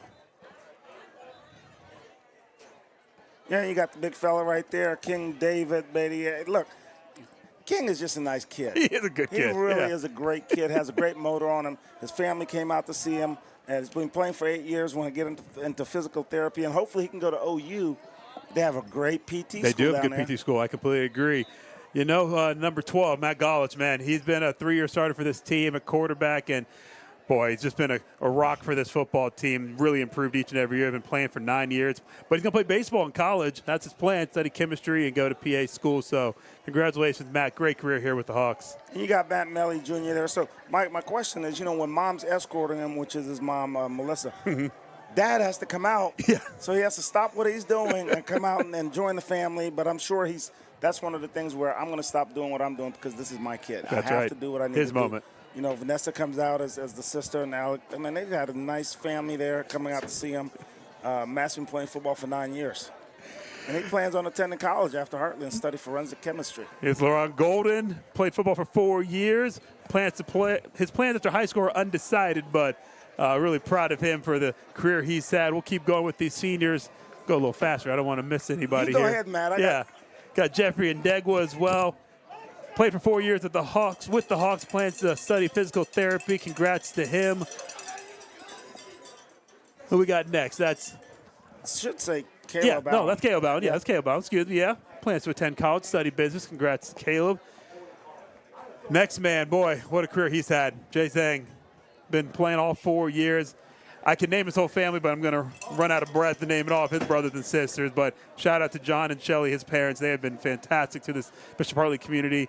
Played football for 9 years. Doesn't know what he wants to do after college or after high school, but he's going to be successful in it. Absolutely. Yeah. Ezra Kahasi, played football for 12 years. Going to go to Ohio State, study public health. We already mentioned Jake Beatty. We got to show his picture, though. Look at that big old boy. He's going to be at Air Force. He's going to be good. He's got the Air Force towel hanging off there already, so he's committed. He's locked in. He's ready to go. Yeah, congratulations to all the Hartley football seniors. Here's the thing. They've had a great career here, but they want to finish it off here at Jack Ryan Field with a win against DeSales. So hopefully they can do that as we get ready for the second half here. Matt Barnes, Randall Sampson here on the call, now being watched dutifully by Hartley's principal, Chris Kowalski, making sure we stay on the right behavior. I don't know if I like this. How How about you give me one of those hats, though? That's a nice-looking hat. Yeah, all right. Matt, I got a haircut. I'm cold. Only the kids that are used to going to the principal's office getting nervous when the principal's in, Yeah, in the presence, Matt. but I still do. You've been at the principal's office way too many times. Listen. Everybody sees you as this nice guy, I know. Listen, Mike Winters had me in his office a couple times. There's nothing wrong with that. It was all good, I think. All right, you don't care about my high school career, though. Let's get back to the football. Yet again, another touchback. Hawks going to start at the 20. God, it's crazy. Chris Kowalski behind me, Skip Mosick behind me. There's so much pressure now. I don't like it. I'm telling you, Matt. and everybody, people don't understand. They think Matt's this nice guy. He's been in trouble so many times. Yeah, been in trouble. Goodness Please, gracious. Please. You had me in your classroom in 7th grade. I was never in trouble. Okay. You can vouch for me. Oh yeah. Look, you are, you know. Thank you, Chris. I feel like Dave Chappelle up here with Wayne Brady. You know, I'm just along for the ride, being kind, gosh. and here's Wayne Brady popping off. Thankfully, this game has begun again, and Robert Lathan takes the passing, rumbles up for about 15 yards. Big opening drive for the Hawks here. Big opening drive. They need to score, get this back to a one-score game. They've got the momentum. Oh, what do you want to say? And we have the Hall of Famer. We do have a Hall of Famer up here. Skip Mosick's going to get on the mic. Oh, with us. please. Hello, Skip. How you Barnesy, doing? what's going on? I'm doing great. How are you? I'm doing good. Good to see you. I'm an old man. Where's the volume? Stop. I need more. I need more. There we go. Oh my gosh. I've been doing this longer than you. You have. Good to see you. How are you doing today? Dude, I'm awesome. I know How you're. are you? I'm good, great. You rarely get through these games. I know because you're busy. But I'm glad we got a bye week. One a year is about all I can fathom. It seems like we've been on the road for a month. No kidding. Seriously. We almost have. Gauntlets pass to Lathan. That's going to be a short gain. Have a penalty flag on the play. We'll see what that is. Have you seen your friend Ryan Day on the other side yet? He's over there. He's hiding. He is hiding. Whatever. Okay, I figured. Yeah. I mean, I'm glad he's here. He rarely gets to see his son play, so it's kind of cool if he's able to do that. Yeah. So it's what's really neat, Matt, is when you hear him tell the stories, you know, off mic and not in front of the camera, where he gets the opportunity to travel and make special, take a private plane to go wherever just to be able to see his kid play. I mean, it's awesome that is cool. to have an opportunity to do that. Yeah, just come on down to the corner of Zettler Livingston and see his son play. It's pretty cool. So yeah, have a perfectly timed bye week for the Day family. I'm happy. I think he's over. I didn't see him. I was talking to the principal over there, and I had both principals bending my ear about a number of different things. But but it was great to catch up with both Chris and Dan over there at DeSales as well. 1st and 20 after the penalty, and boy, Robert Lathan said, "I'll take care of that." No problem. He picks up 18 on the first down run and brings up 2nd and short. I know you don't get back here often, but when you do, it's always nice to be back in the hallowed halls of Bishop Hartley. Absolutely. And it's like, this place is, you talk about building up since back in the day, Matt. There's some Mosick blood underneath this nice carpet over there where we're just used to get pounded back in the day. But now, this place is terrific. The stands, everything they've done over here with the facility just looks terrific. It really does. I'm so proud to be an alum here and to see the place grow the way it has. It's fantastic. 2nd down run. Oh, boy. It looked like he might get the yardage. He only got one of the two he needed. That's Jay Zhang, the up back, and that'll leave 3rd and short. You're covering a pretty good team right now. You're following this Buckeye football team, #1 in the land. They've been dominant. They're not bad. It's the quarterback's playing pretty well, too. He's doing okay. No kidding. And we'll see what happens in November. This is the stretch run, so obviously bye week tomorrow, so see if the Hawks get a big 3rd down here. Yeah, no kidding. Gauntlets under center for this one. He's going to hand it off to Lathan, and Lathan's going to get stopped in the backfield. Not going to get it. Got to think, though, down 2 scores. It's 4th and 3 is a no decision here. You got to go for it.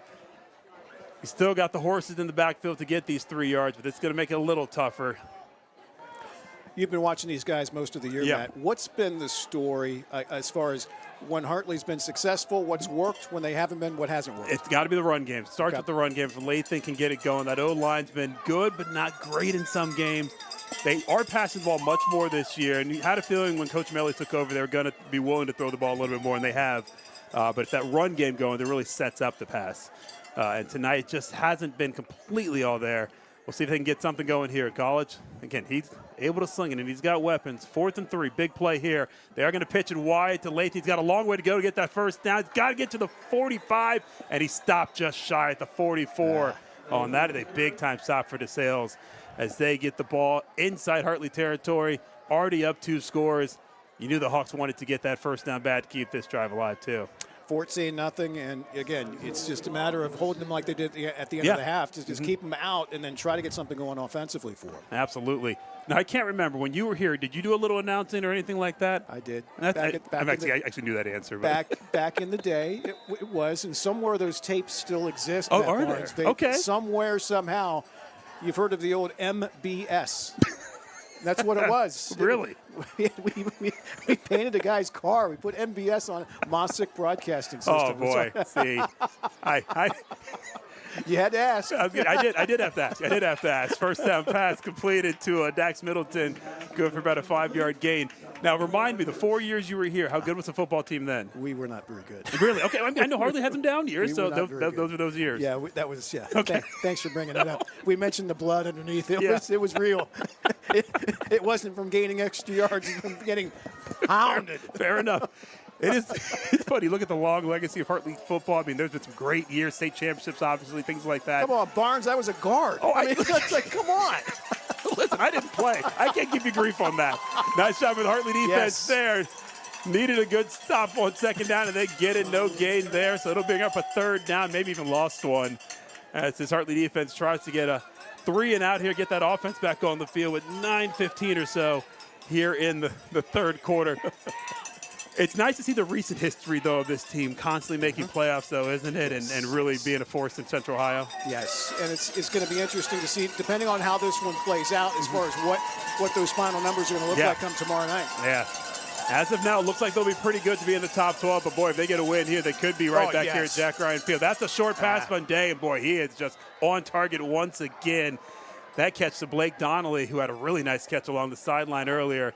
That first down catch good to put him at the 28. Boy, RJ Day, I know he comes from good stock, but he's only a junior. He could be really good come next year. I know. And how about the pressure of just toting that name on? I mean, just everybody does, hey, everybody knows who his dad is. Yeah, exactly, Hey, what's your dad do? I always think about that with him. It's like, my dad worked at Kroger. It was like, whatever. Well, and you know this. I mean, after what happened, with Ohio State playing Michigan last year, he was among those people. Like, we're getting, all those terrible things said to. Oh, my gosh, what almost interception by Marcus Hemphill.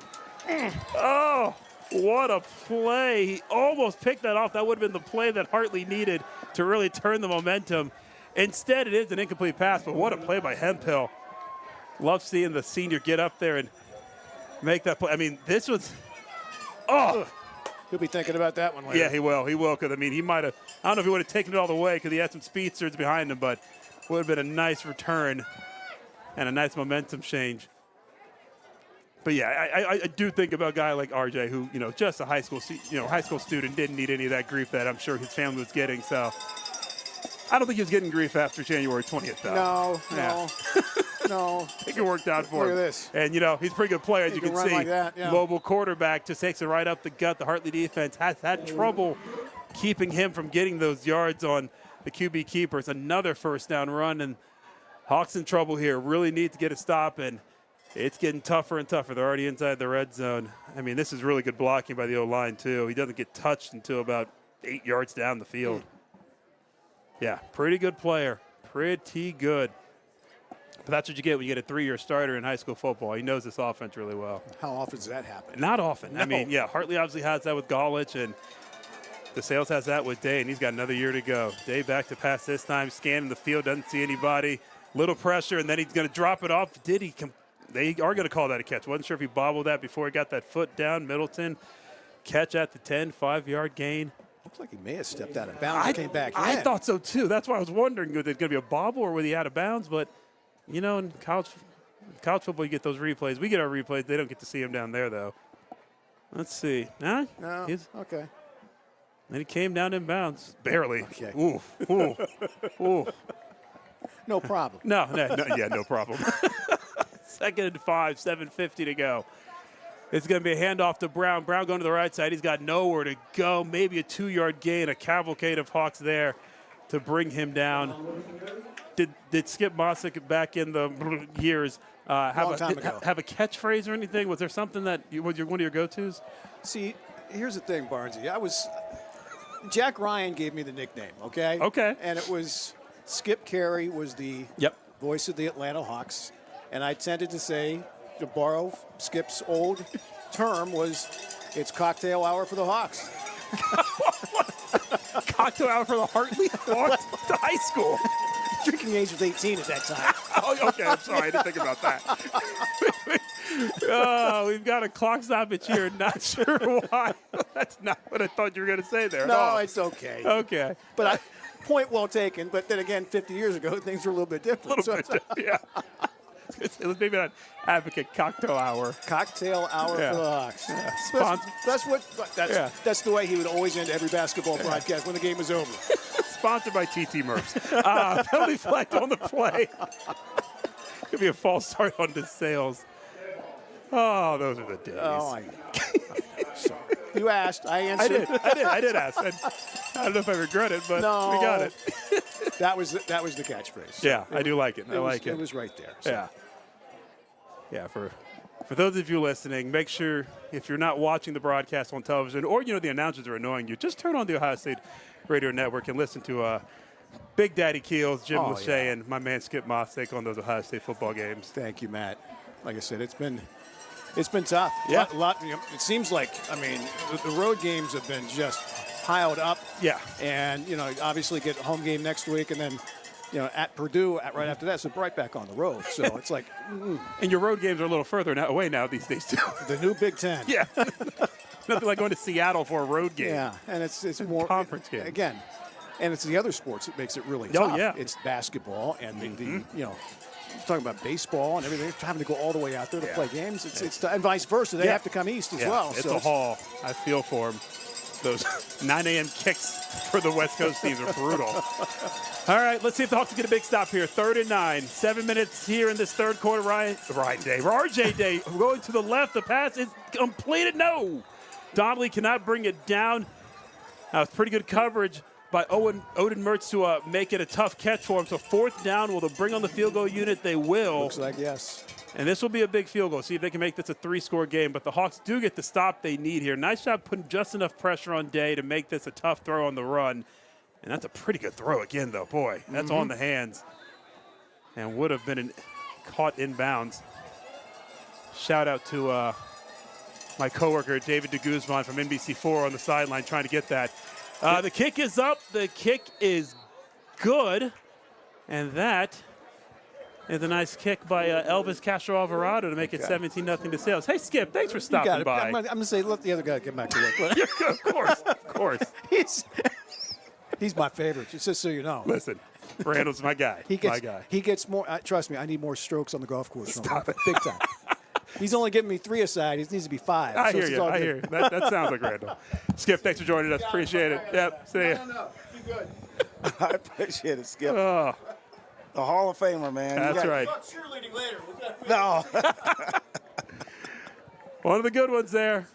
Hartley alum Skip Mossick. Again, listen to him on the Ohio State Radio Network on football Saturdays during the Ohio State basketball season as well.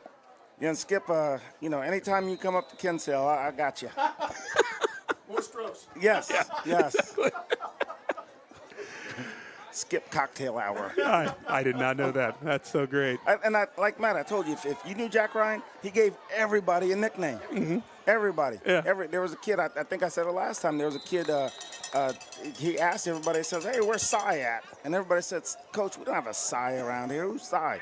He said, the kid with the eye that kind of floats around? I call him Cyclops. Oh, Jack. I call him Cyclops. Where is he? That's awful.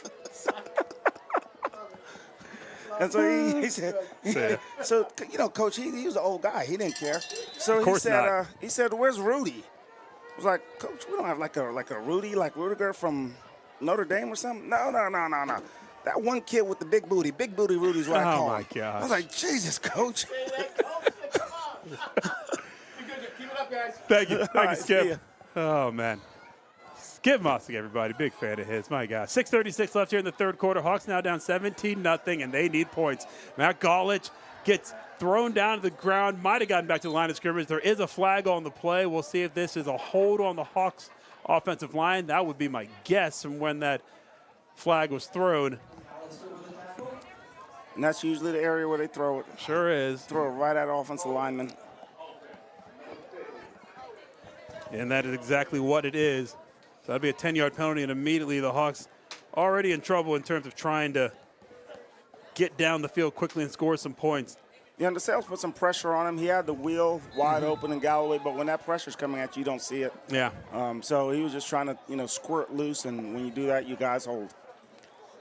So 1st and 20, 6:30 and counting as this Bishop Hartley offense tries to get going, get some points on the board, get any kind of momentum. There's still plenty of time in this game to get a score, especially the way this Hartley quick strike offense can be sometimes, but they got to get something here, and Robert Lathan gets the ball. He can be a quick strike, but not this time. Just 1 yard gain. DeSales doing a really nice job keeping him in check. As I was telling Skip, as Robert sometimes goes how this team goes, and he hasn't really been able to get fully going tonight. Yeah, I'm surprised they haven't put him in the slot and do that mismatch with the linebacker, because I think he has enough speed to top him off at the linebacker and also put pressure on that safety. So now you could also use him as a decoy to go underneath of some of those receivers. Well, 2nd and 19, you got to think this might be a passing down here. Golich in the shotgun 5 wide. He's definitely going to throw, and this is the throw right up the middle. No one there. Might have been aiming for Ja'Kai Calloway. Excuse me, for Lathan, I should say. Yeah, he aimed for him. He got double teamed that time, so you got to read off, right? Yeah. So you got to go to your auxiliary guy. That pass was, again, well overthrown, and maybe, again, that was just to get rid of it. Who knows? But 3rd and 19, need each and every one of these plays to get some yards to make this a little bit more manageable. Punting is not a fruitful endeavor anymore in this game. 5:37 left in the third quarter, and Hawks need yards, and then, of course, they need points to go with it. And you almost want to pass interference just so you can get it over with. Right.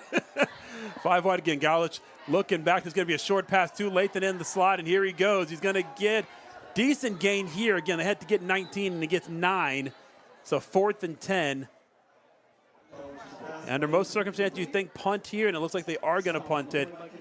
At 17-0, it's just a little bit too deep in your own territory to have to go for this probably. And that's a great second down play, right? When they right after they had the penalty, that'd be a great second down play. Get back some of the penalty and put yourself in 3rd and manageable. But 4th and 10, you got to punt it. And you got to hope for a turnover on defense or a miscue on their special teams. That is Dax Middleton standing at the DeSales 45, waiting for the Lathan punt. Good snap. The punt is high. It's a pretty good punt. It's got Middleton backing up, fair caught at the 37-yard line of DeSales. So the punt operation good once again for the Hawks. They've been good on that 2 times, and I know it's been a struggle for this team. So got to be happy with that among the positives if they do, in fact, head to the playoffs. And it looks like they will, even with the loss here. That's got to be a good momentum builder. Yeah, and it's a double-edged sword for them because you were hoping that if you win here tonight, you have a chance to get home field. And they've been, really good here at home when their struggles have been on the road. Correct. So now if you make the playoffs and you go on the road, but you've had the propensity of struggling on the road, it's another hurdle to have to overcome. Now, I will say, and you know this too, they have played such a tough schedule that first-round playoff matchup might be against a team that, frankly, is a lot easier than the teams you've already played. So.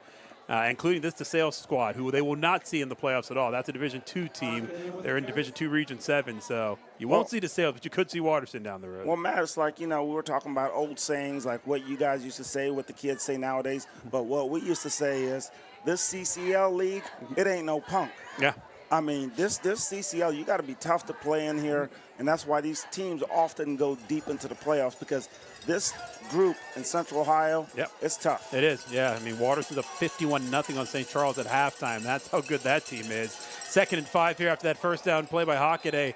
R.J. Day got hit in the backfield and then kind of awkwardly went down. It is going to be a loss of a yard. Yeah, he almost took a knee just to not take the blows, right? Yeah. QB keeper there.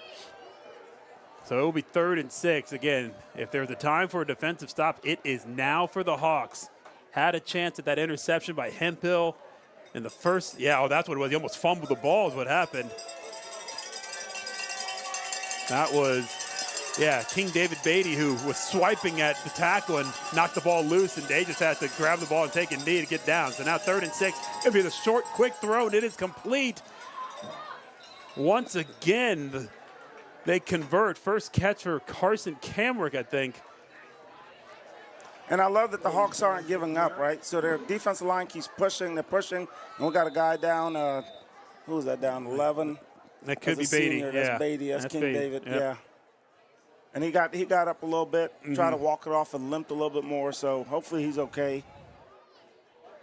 And it's, the way they're working on him, it looks like it's a cramp in his left leg. So doesn't look like it's anything too serious. They'll work on that, and hopefully he'll get up and going again. But that was another big 3rd down conversion for the Stallions. Keeps them with the ball, keeps the clock rolling, 3-score game.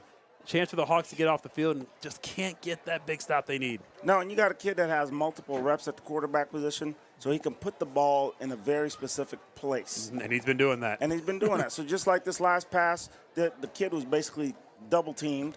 There's a guy in front, there's a guy in the back bracketing. He was able to float the ball just over the front guy's fingertips, and the back guy just couldn't get there fast enough to make the catch, to make the strip. So it's tough when you play against elite teams, but this is the CCL through and through. Correct. All the way through. Yeah. Every team has elite talent on it, and they can take on just about everybody in the state pound for pound. Yep. And, we shall see how far all 3 of these teams go. St. Charles will not qualify for the playoffs, but these other 3 should. Again, Hartley should stay in the top 12. They're number 12 in the region right now, but even with the loss, should remain inside the top 12. They actually may move up even with the loss. It's kind of just the way it all works out. Now, Matt Barnes, or should I say Wayne Brady, you got to be ashamed of yourself. What's that? You said that with a smirk on your face when you said St. Charles won't make the playoffs. Oh, there was no smirk. It's just a fact, frankly.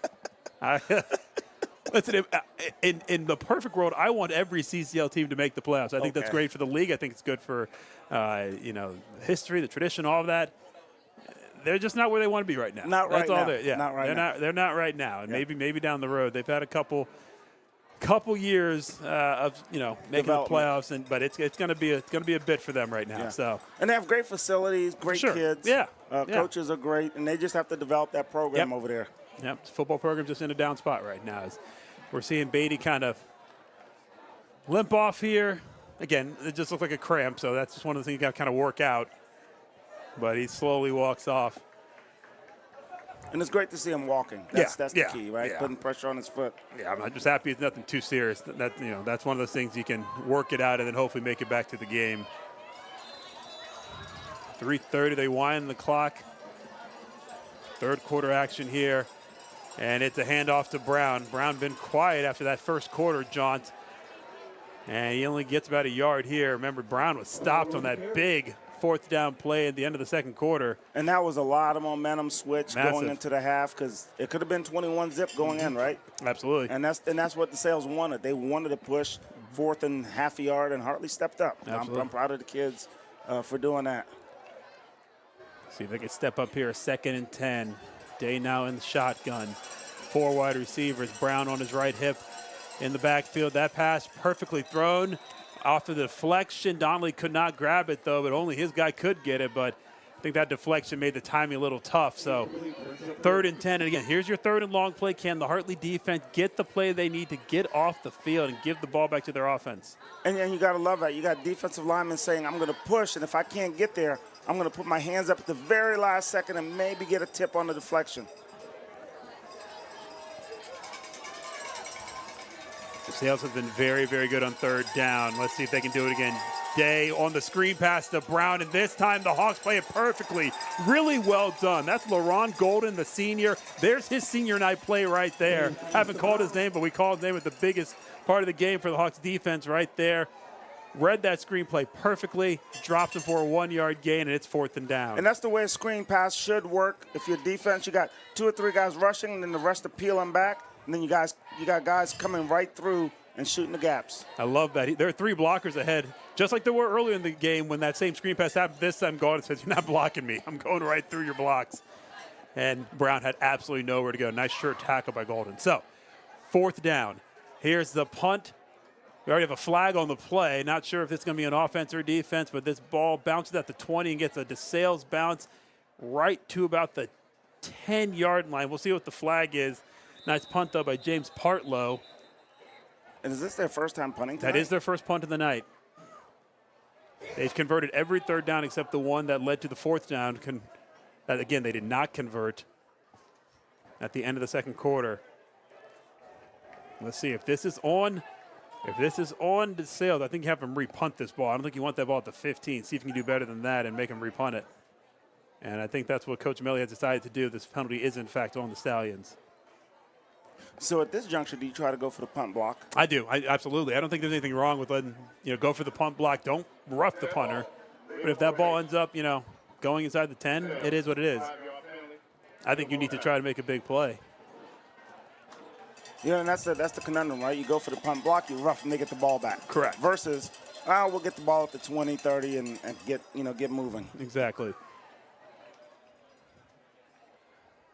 All right. I was thinking, let's see what's happening here. Just moving the ball to the left hash where the ball was when we punted it the last time, and now we're good to go. Minute 52 left in this third quarter. And once again, Partlow back to punt. Jeffrey Fields, the long snapper. That's a great snap to the back. They do, in fact, go after him, and he gets off a decent punt again. This time the ball bounces at the 32. Get to DeSales bounce, but not nearly as good, so 9-yard difference, or actually make that a 14-yard difference, thanks to that penalty and where they decide to spot the ball. So Hawks get the ball. They'll have to go 76 yards to get a touchdown. You got lightning in the bottle like Leighton. You just need a quick little seam. Exactly. And give him some room to run. But DeSales has done a good job closing up those seams, everybody playing their responsibility, playing very disciplined. And they almost have the same kind of discipline that when we played Waterson. Yeah. Their defense is very disciplined. Everybody's in the spot where they're supposed to be. Speaking of Waterson, my coworker who is calling the game there, said it's 65-0 Waterson over St. Charles right now. So it's Is it a running clock? Oh, it's a running clock. It should have been running when it started. Kind of knew where that game was going to go. Matthew Barnes. Just being honest. How about this play right here? The up man with Lathan, and he gets the ball and goes for 20 yards. How about that? Actually, make it 21. I don't want to gyp them. And it's first down for the Hawks at the 45, and let's see if they keep this momentum. Nice play here on first down. And that's the longest run of the day for them. And just getting that quick hitter inside, and maybe that's what they need to do, right? Just keep getting those quick hitters on the inside. Yeah, wouldn't mind maybe a little hurry up on the offense, too. See if we can tire out this DeSales defense. College going under center. Minute to go here in this third quarter, and he is going to not hand it off to Lathan. It's going to be a throw off his back foot and just out of bounds. Didn't see what he liked after he did the play action. Nothing wrong with that. Stops the clock. No harm, no foul. And that has to be one of the feel-good moments as a coach, just seeing somebody doing that kind of thing, whereas the quarterback has been around for a while. It's supposed to be a screen to the right, and he saw it was stopped, that it was going to be a pick, it was going to be a hit, it was going to be a bad situation. He goes the opposite way, throws off his back foot out of bounds. Yeah, nothing wrong with that play from your senior quarterback. He's smart enough to know this isn't going to work. Let's live to fight another day. And he didn't eat it for an 8-yard loss. Correct, exactly. So now 2nd and 10. College under center. The quick one to Lathan. He had a head of steam, but he's met immediately by a couple of Stallions to make that tackle. So a short 2-yard gain brings up 3rd and 8. And they will have to snap the ball at least one more time here in this third quarter. Again, love to see the Hawks maybe play with a little bit more pace.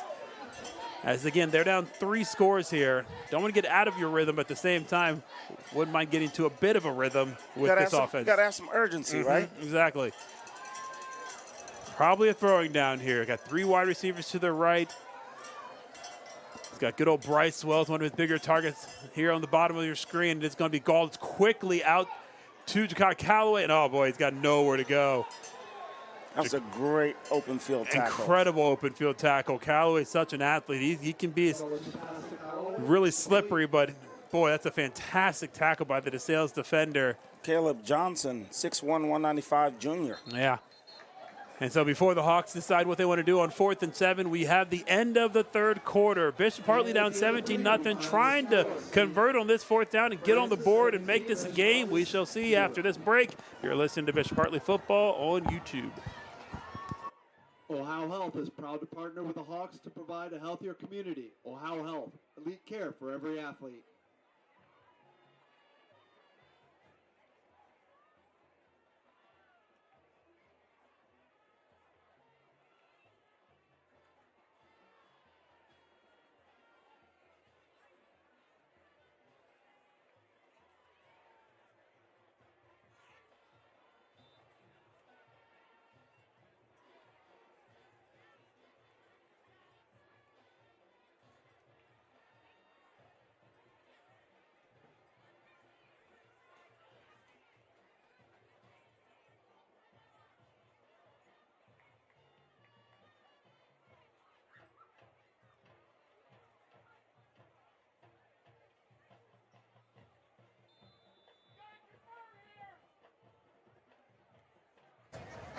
All right, we're back on what is a very critical play here in the fourth quarter.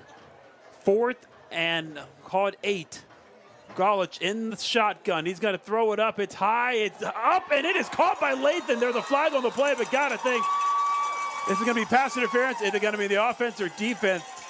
DeSales is acting like it's on Hartley, but I'm not so sure. I think this is going to be on the Stallions. Yeah, it's a hold on DeSales, so let's decline this penalty and keep this drive moving.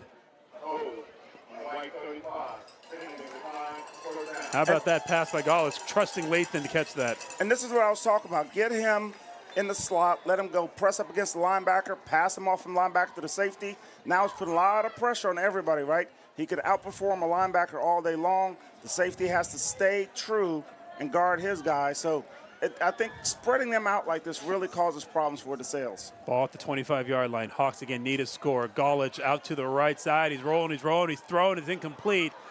And that'll be second down. There must be a penalty on the play, judging by the way they're reacting. Yep, I see a flag now on the 35-yard line. See what the head ref has to say here. Probably in the area of holding.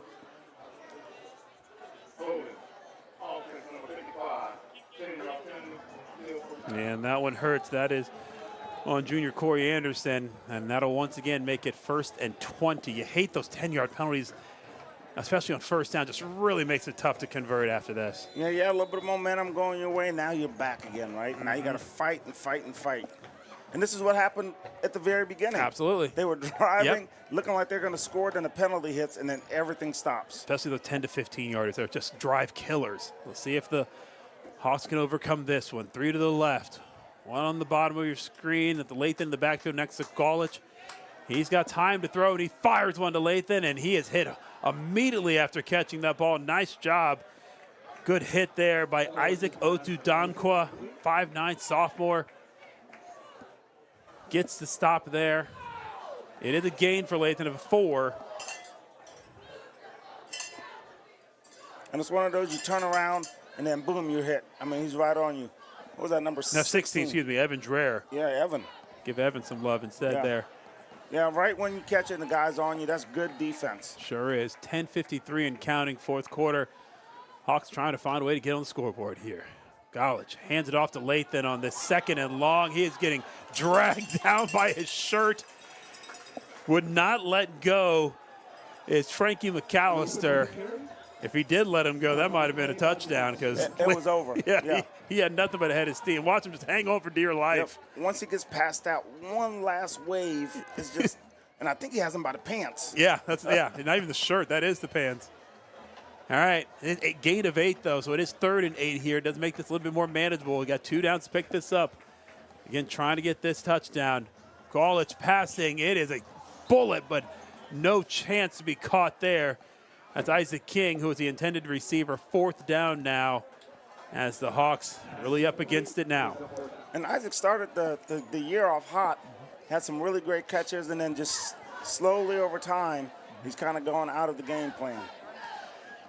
Well, everyone's in the game plan right now. They need a 1st down. It's whoever's open past the sticks, Absolutely, right? and this is one of those things you can't take a sack. If you got to throw an interception, throw an interception. Just got to find a way to get this past what is the 16-yard line. And if you're the receiver and can't catch it, have it pass interference come your way. Oh, what a catch by Callaway. That's going to get to the end zone. Nice job by Golich. He was under pressure by a late linebacker blitzing. He stands in tall, finds Callaway running across the middle and into the end zone he goes. When you have a blitz coming right down your face as the quarterback, and you're standing in there tall, and here comes the linebacker on a delayed blitz, and he takes off running, and your running back picks up who he's supposed to pick up, and you just sling it right in there.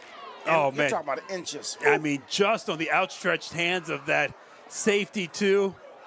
Callaway not daunted by the hand and finds his way across the goal line. Big touchdown for the Hawks. We'll see if they're not going for 2 here. They're just trying to get this extra point set up. There's 5 on the play clock. Better hurry if they want to get this in. 3, 2, 1. They do get it snapped. Newsom kick up and is good. So nice execution by the Hawks. So what with a very late arriving player. So with the 10-point game, 17-7, the Hawks get the touchdown they need. Now let's see if the defense can get a much-needed stop. They have played better in this half, but time is up against it. But good for the offense. Get on the field and finish a drive for once.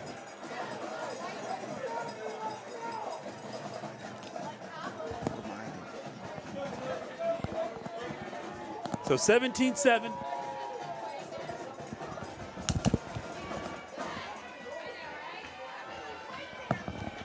And the Hawks, we'll see if they decide to onside kick or kick this all the way.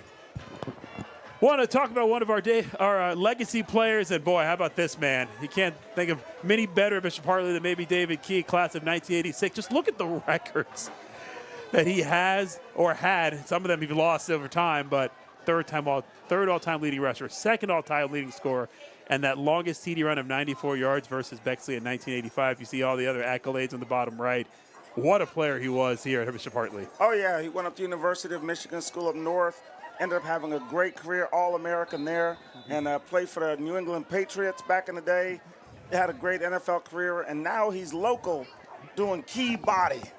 He's trained a lot of Hartley football players over the years. He trained a lot of Hartley football players, and he's also trained a lot of Hartley dads with dad bods, got them in shape, and has done a really good job with that. So if you feel a little soft, go see David Key at Key Body. Absolutely. There's a flag on this play, even though it's a really nice return by Caleb Johnson. You saw there were David Key's the third leading rusher. The second leading rusher, his son Noah Key. Of course, Robert Late, that we mentioned earlier, the all-time leading rusher for the Hawks. So the Key family has number 2 and 3 as far as the rushing here at Bishop Hartley. That's a pretty good legacy right there. But that's always the goal as a father, right? You want your son to be better than you. If you have kids, you have daughters, you always want your kids to be better than you. And that's a great way to display that for David and his family. 100%. That flag was indeed on DeSales on the return, so this ball's heading back to the 35-yard line as the penalty was at the 45, so 10-yard penalty. 1st and 10 for the Stallions at their own 35, up 10, 9:54 to go in this fourth quarter. If you're DeSales, you're just looking for a nice long drive here to kill some clock. If you're Hartley, 3 and out would be ideal. Get your offense back on the field. DeSales has been able to do it with their run game and their pass game, so it's been a tough offense to stop. And Day this time is going to hand it off to Brown. He's been pretty quiet in the second half, but this is a good gain for him this time. He was hit with about 1 yard gain, and he ends up getting 6 or 7. They had him bottled up on that sideline, but he was able to squirm loose and picked up about another 4 or 5 and got to 6. That's another case of where he gets hit and he ends up falling forward. So saw a lot of that in the first quarter. So good penetration, good pursuit and all that, but boy, you got to get a hold of him and bring him down right there. That would have been the time to get him. Instead, he, like I said, slips that tackle and pushes forward for more yardage. 2nd and 3 now. Hawks again really need a stop here. 9:16 now on the clock. And this is going to be a false start on DeSales. That's a big penalty as the Hawks can use whatever they can get to make this tough on DeSales. And that'll bring up 2nd and 8. And that was a timely penalty for DeSales. And that'll be on the center. Yeah, and that was a timely penalty for Hartley because they had some confusion in their coverage. They had 2 wide receivers down at the bottom, and the second wide receiver in the slot was wide open as the coaches are yelling, trying to get a guy covered, and it was disarray, and then you get a penalty, so that helps. So 2nd and 8. The Hartley fans doing whatever they can. Cowbells ringing, trying to implore this defense to make a big stop. Day this time with the QB keeper, and he's got nowhere to go up the middle. All you see are blue shirts just surrounding him, taking him to the ground. I saw Zhang in there. I saw Beatty in there. both Beatties in there, frankly. Yeah. Oh, Joe Friday. I mean, he ran into a wall and got bent backwards like a suitcase. Yeah, literally nothing there. Really well done. And there's someone who even got him even before that. Woo. So really good job by the Hartley defense there. DeSales maybe a little conservative on that play, thinking they could just sneak one by the Hartley defense, which has been, again, much better against the run in this second half. Big play here, 3rd and 8. And they're going to go through the air. Day looking down the field. That is a good throw, but not a catch. Boy, that was a throw to Carson Kaepernick, and I don't blame him for dropping it because he knew he was going to get walloped, and he did. Except he dropped the ball incomplete, and DeSales is going to have to punt. Now, Matt, that puts the fear of God into my heart when I see something like that, because I know the kid's going to take the hit. But in modern age football, you don't know if you're allowed to deliver this kind of punishment or not. And he hits him nice and low. He turns around, so he wasn't a receiver that was defenseless. So the timing on it was perfect. Odin Mertz was one who laid that hit. He came from the 50-yard line. That ball was at the 45, so he was a heat-seeking missile and did what he had to do to get that ball on the ground. Not a great punt here from DeSales, but boy, got a nice bounce. It goes out of bounds, but Hartley with good field position here with 8:09 left. Still got time here.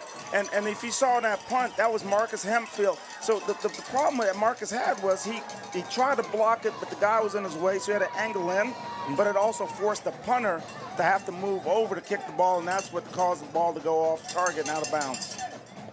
So if Hartley scores here, gets some points on the board, we have a ball game. Absolutely. Again, 8:09 left. You'd love to do a quick strike here, find a way to maybe score in 1 or 2 minutes.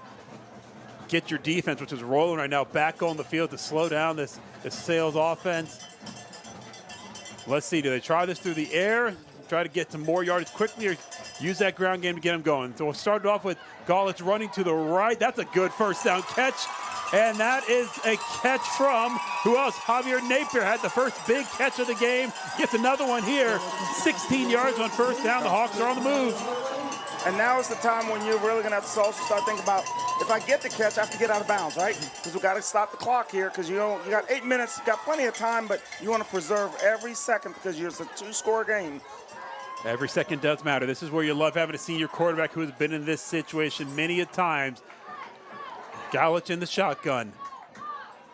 4 wide receivers. That's Lathan, who's back to blocking. He makes a good block here. This one's going deep. He's got the man wide open. That's a big catch. And that is a touchdown from Jamari Stokes. He got behind the defense. And it was a perfect throw. They're going to call a celebration foul on Hartley. But that's okay. Yeah, they did throw a flag for the celebration. I have a feeling they'll trade that touchdown for the celebration any day. But what a throw from Galich.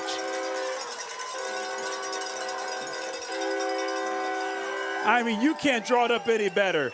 Senior to senior on senior night with a huge play. And with 7:32 to go, the Hawks are now down 4. And this is why you have these guys running track. Hartley has a really great track team. These guys that are out there working on their speed constantly. Indoor track, outdoor track. That's the one thing that Hartley is known for, is the speed on the outside and athleticism. And he just flat out beat the guy to the outside. So we'll see what happens here.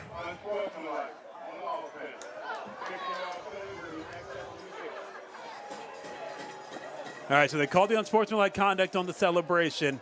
Said they needed a quick scoring drive. How about 37 seconds? That'll do. So 17-13, 7:32 to go. Big extra point here. We want to make this a 3-point game. Keep alive the field goal being what you might need to tie this game. Again, Hartley has already missed the field goal in this game in the first quarter. About a 30-yarder from Newsom that was wide right. This is a huge extra point. That one is up, and that's plenty good. Right down the middle from Newsom. So again, 7:32 to go. The Hawks have life. The crowd's jumping. The team is jumping. This is what you wanted. You wanted to have a chance in the fourth quarter, and the Hawks have it. And there's a lot of momentum going on here. The only thing that scares me now is you have 15-yard penalty on this kickoff. So you're going to give R.J. Day 15 yards, and their kick return team has been pretty good all day. It has been. The hope here is no matter where they put the ball, wherever after this kickoff return, get a 3 and out. The Hartley defense is rolling right now. They are confident. You can feel the momentum shifting. DeSales may be getting a little conservative with the play calling. But yeah, these 15 yards are going to be big. Instead of kicking off from the 40, they're going to kick off from the 25. So that's going to be great field position, you would think, And for the once Stallions. you're an offensive coordinator and you start going conservative in your calling, it's like you're in a dark hole. You're trying to get back out to do what you've done earlier, and it's rough. It's tough. Naturally, your team just tightens up, right? I mean, that's what happens. You're trying not to make the big mistake, but by not making the big mistake, you're not making plays either on offense. So we shall see. Can DeSales kind of get out of this offensive funk? Or has the Hartley defense maybe figured them out a little bit? But first things first, special teams here for both. Good kickoff or good kickoff return. Let's see what happens here. Yeah, you have to contain them because they've had some really good returns, anywhere between 25 to 35 to 40 yards. All right, here's a kickoff from Newsome. It's going to be kind of a pop-up that's going to drop around the 45. This ball, that's a live ball. And I tell you what, all things considered, that's not a bad result for the Hawks. You don't get the long return for sure, and you kind of made it a little scary there. So That's right. Nice job by Caleb Johnson just falling on that ball. Still good field position, but again, that could have been anywhere past midfield. So, hey, this is almost maybe 10 yards further than where DeSales had it the last time, and they went 3 and out. So who cares, right? Just get the 3 and out you need. That's right. You have a better chance now. You didn't give them a short field as expected. All right, we'll describe the play to you here as we have 2 wide on the bottom, 2 to the right. We got a man in motion. Day fakes the handoff. It's a short pass to Harkoff, and he's got nowhere to go. That's a 3-yard loss. Excuse me, that was Frankie McAllister on the catch. It's a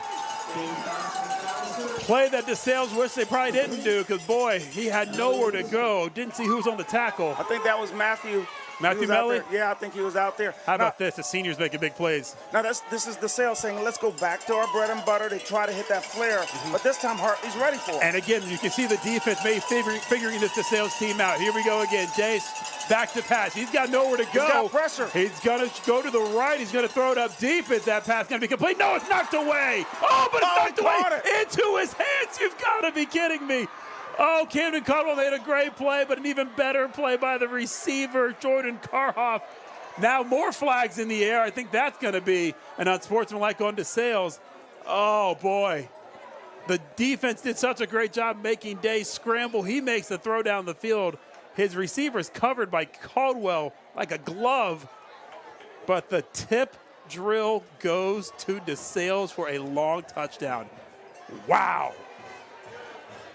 When the tip drill goes the other way, it's always heartbreaking. It is. I mean, I think everyone on the Hartley sideline saw what I saw, which was a tip thinking that ball's going to go out of bounds, and then you see it fall right into the hands of the receiver streaking down the sideline. Oh. So that is a touchdown to make it a 9-point game, 23-14. So DeSales this time again with the unsportsmanlike. That'll be assessed on the kickoff. I mean, the silver lining on this is they scored quickly. Yeah. So Hartley didn't lose much time there. They do block the extra point. They can return this for 2. No, they can't. Sorry, I lied. Forgot. High school football can't do that. College football, that's 2 points, and that would have been big if it's a 9-point game. I will say, I mean, whoever that was, I think that was Jonathan Court who actually jumped through the center, jumped over the center, didn't touch him. If so, that would have been a penalty. And I just took that ball from the holder. Right. But yeah, in high school, can't return that. So 9-point game, that could mean something, though. 6:47 left in the quarter. Score 14.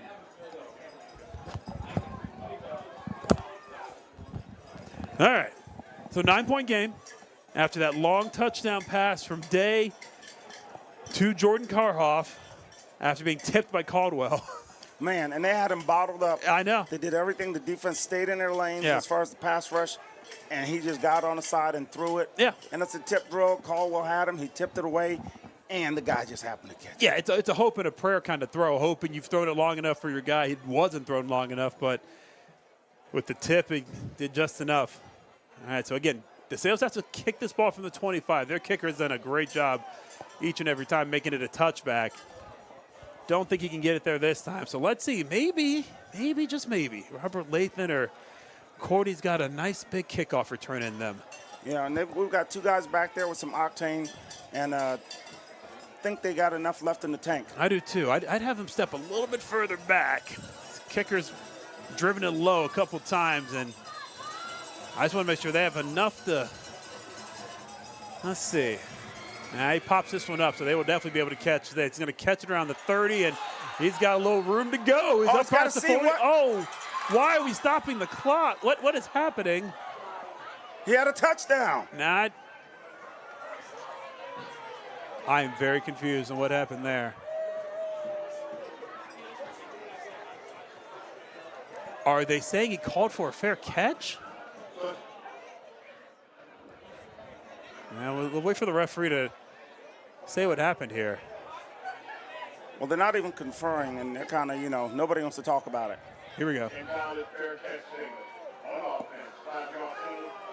Wow, they're saying invalid fair catch signal. I was looking pretty carefully at Cordy. I don't remember seeing his hand fall. If anything, he was just running to go get the ball. He's running up to get the ball.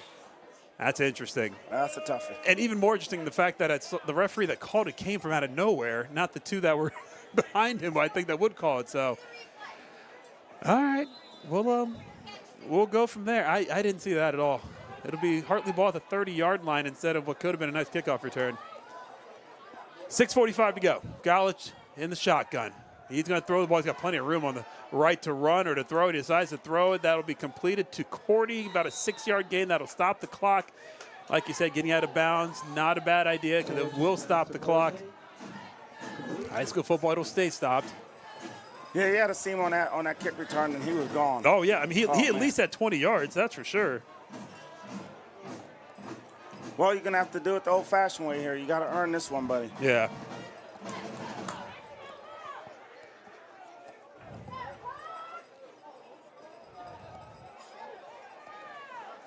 Second and 4. Golich, nice little screen pass. He's got some blockers. He can get by this first defender. He does. He's still on the sideline. He's staying in bounds. Is he going to get by the defender? Oh, what a move. Another move with the blocking help of Isaac King. He gets just inside the 5-yard line. Oh, what a play call. What a run from Lathan. Oh, my. How did he stay in bounds? I have no idea. He's inside the 2. And the Hawks are right back in this thing. Just like that. They knew they had to score quick, and they just might do it. I mean, here's the thing. If he gets by this guy, look at the block by Beatty. Great Who block else? by Beatty, yes. And then more blockers ahead of him. And this is the hardest part right there, 66 right there. He just gets him on the shoulder so he doesn't get on his back, and he says, I didn't do anything, I'm good. And then the nice play by Lathan, that's the athleticism there. Isaac King doing what he can to get that block enough.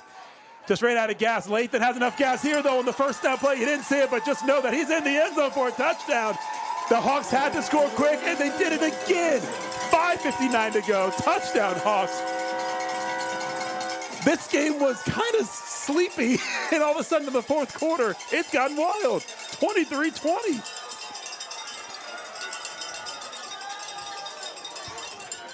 This is what you expected, a close game between these two rivals. Well, when we talked about it earlier, the Game of Thrones, it doesn't matter as kids graduate, the tradition of winning on both sides stay there. So the Game of Thrones, they have a lot of pride in this. Kick is up and good from Brady Newsome. Oh, man. Listen, I've never seen Game of Thrones, but I may watch it after this, by the way you keep describing it. There's a lot of bloodshed. There's a lot of physical activity of people coming after each other. But at the end, it's all about who can gobble up the space, right? Who can gobble up the territory. Oh, man. And when you're an offensive lineman like this up front, you can see that big push. They want that territory, and they want to bend another human being in a position that they're not comfortable with. When you can take another human being and put the back of his shoulders onto the back of his cleats, that is when you have leverage. Wow. That is when you create some bend. How about the response by the Hawks? They're down 17-0 heading into the fourth quarter. They've scored 21 here, and the only score that DeSales got came on a tip. Fairly lucky play. All the momentum's on the Hartley side. It's can they get that defensive stop? 5:59 to play, only down 2 also, by the way. You don't even need a touchdown if you get the ball back. You can win it with a field goal. So much still to go here. And this goes back to the field goal that Hartley missed earlier, right? Absolutely. It's all about execution. Another popped-up kick that's going to drop at the 30. It is going to be picked up by Caleb Johnson again. And, that's a block in the back. There's your flag. We all saw that. Now you can see that one from Pickerington, and they do throw the flag. So this is going to come back, no worries. Right when you saw it, I think everyone took a deep breath saying, all right, this play's dead. Yeah, this one's fairly obvious. You'd love for Hartley to make that tackle right there, though, just to prevent all this nonsense, but you definitely can't do that. Yeah, that's not going to work. Well, and Matt, what I'm seeing is, we're up in the booth here with the windows open. You can hear the crowd. You can hear the fans yelling.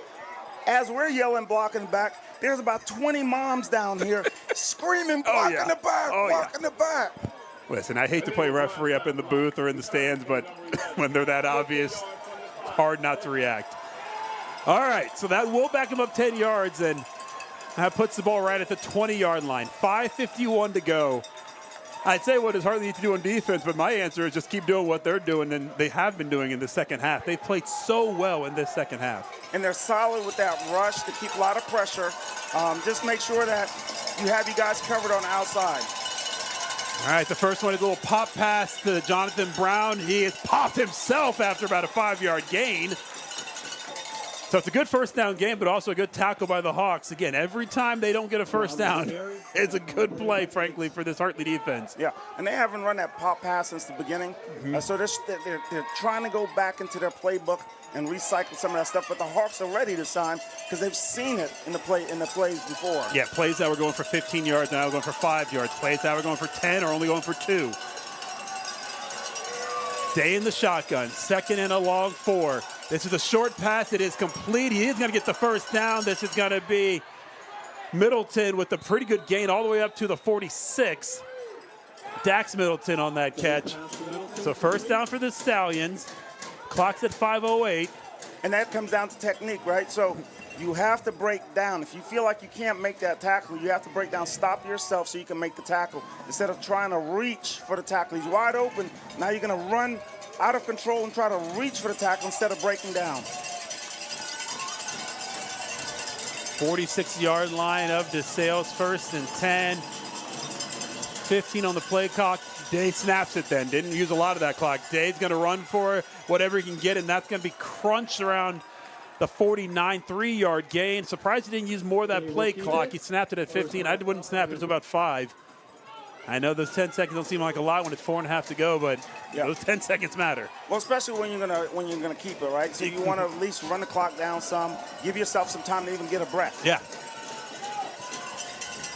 DeSales has the clock on their side, the scoreboard on their side, but the Hawks have all the momentum on their side. 2nd and 7. See if the Hartley defense can feast on him this time. Day again snapping it well before 10 seconds. It throws incomplete. That'll stop the clock.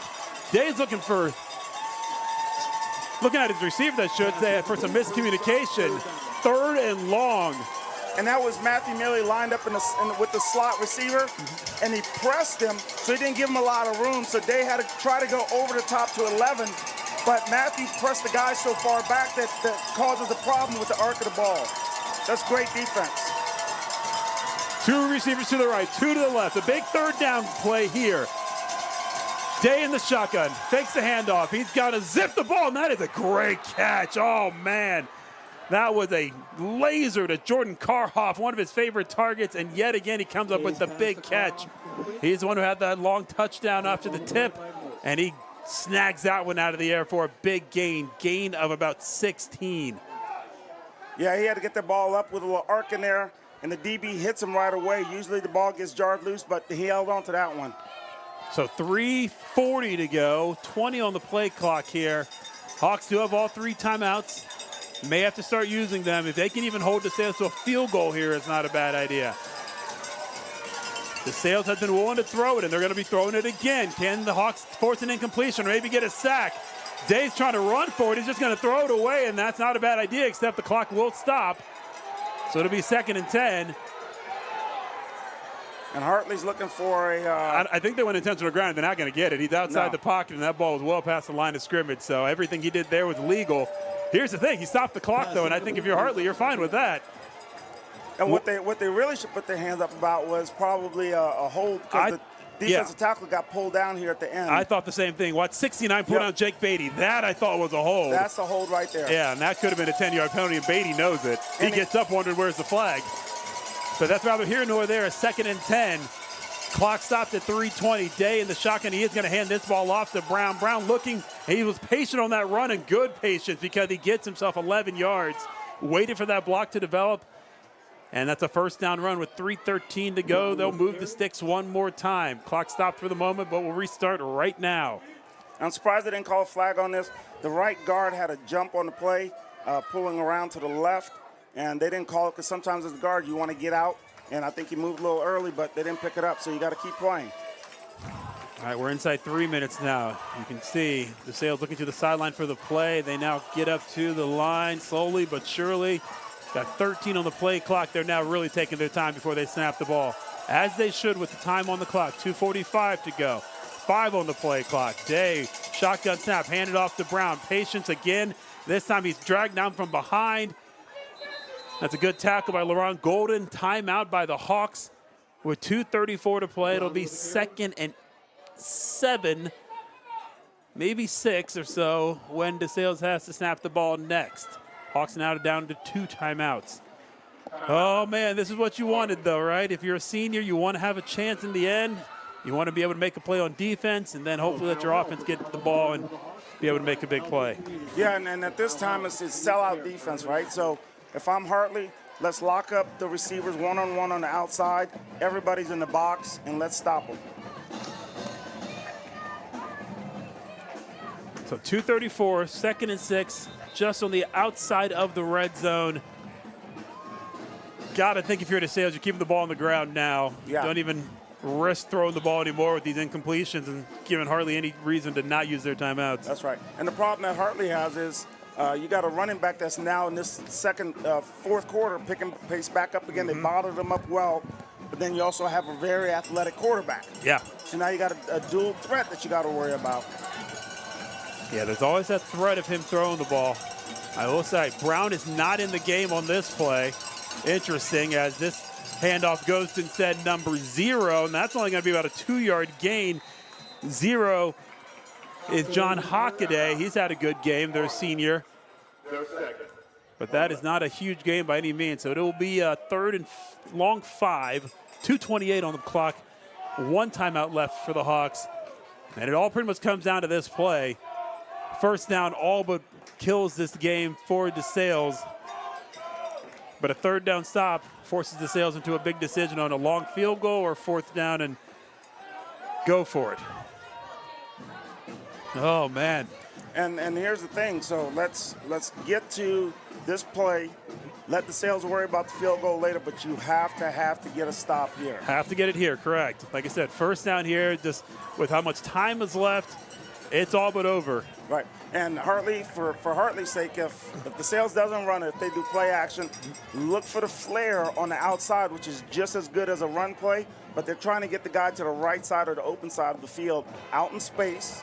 And they've been really good with getting out in space and falling forward for a first down. Hartley's been good second half. When they get out in space, they're right there to swallow them up.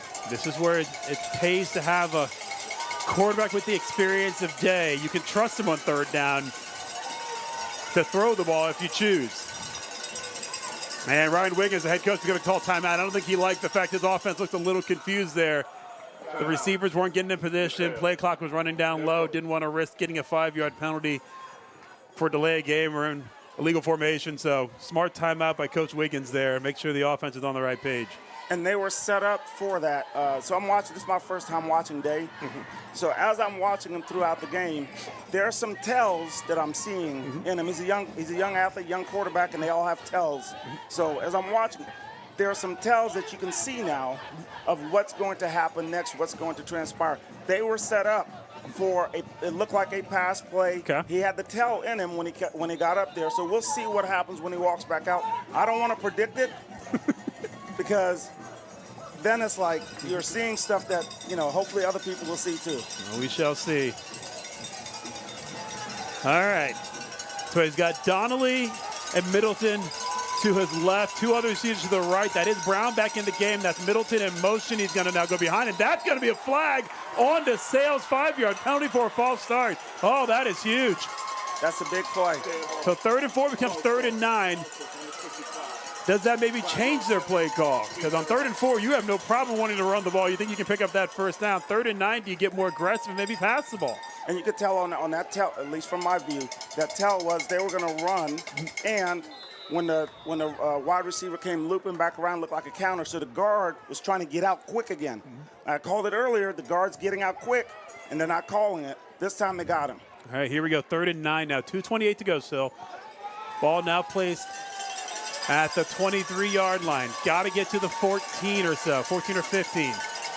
Man in motion, they are going to pitch it to Brown on the right side. Can he get there? No, he can't. Hawks make the stop. There's your timeout call.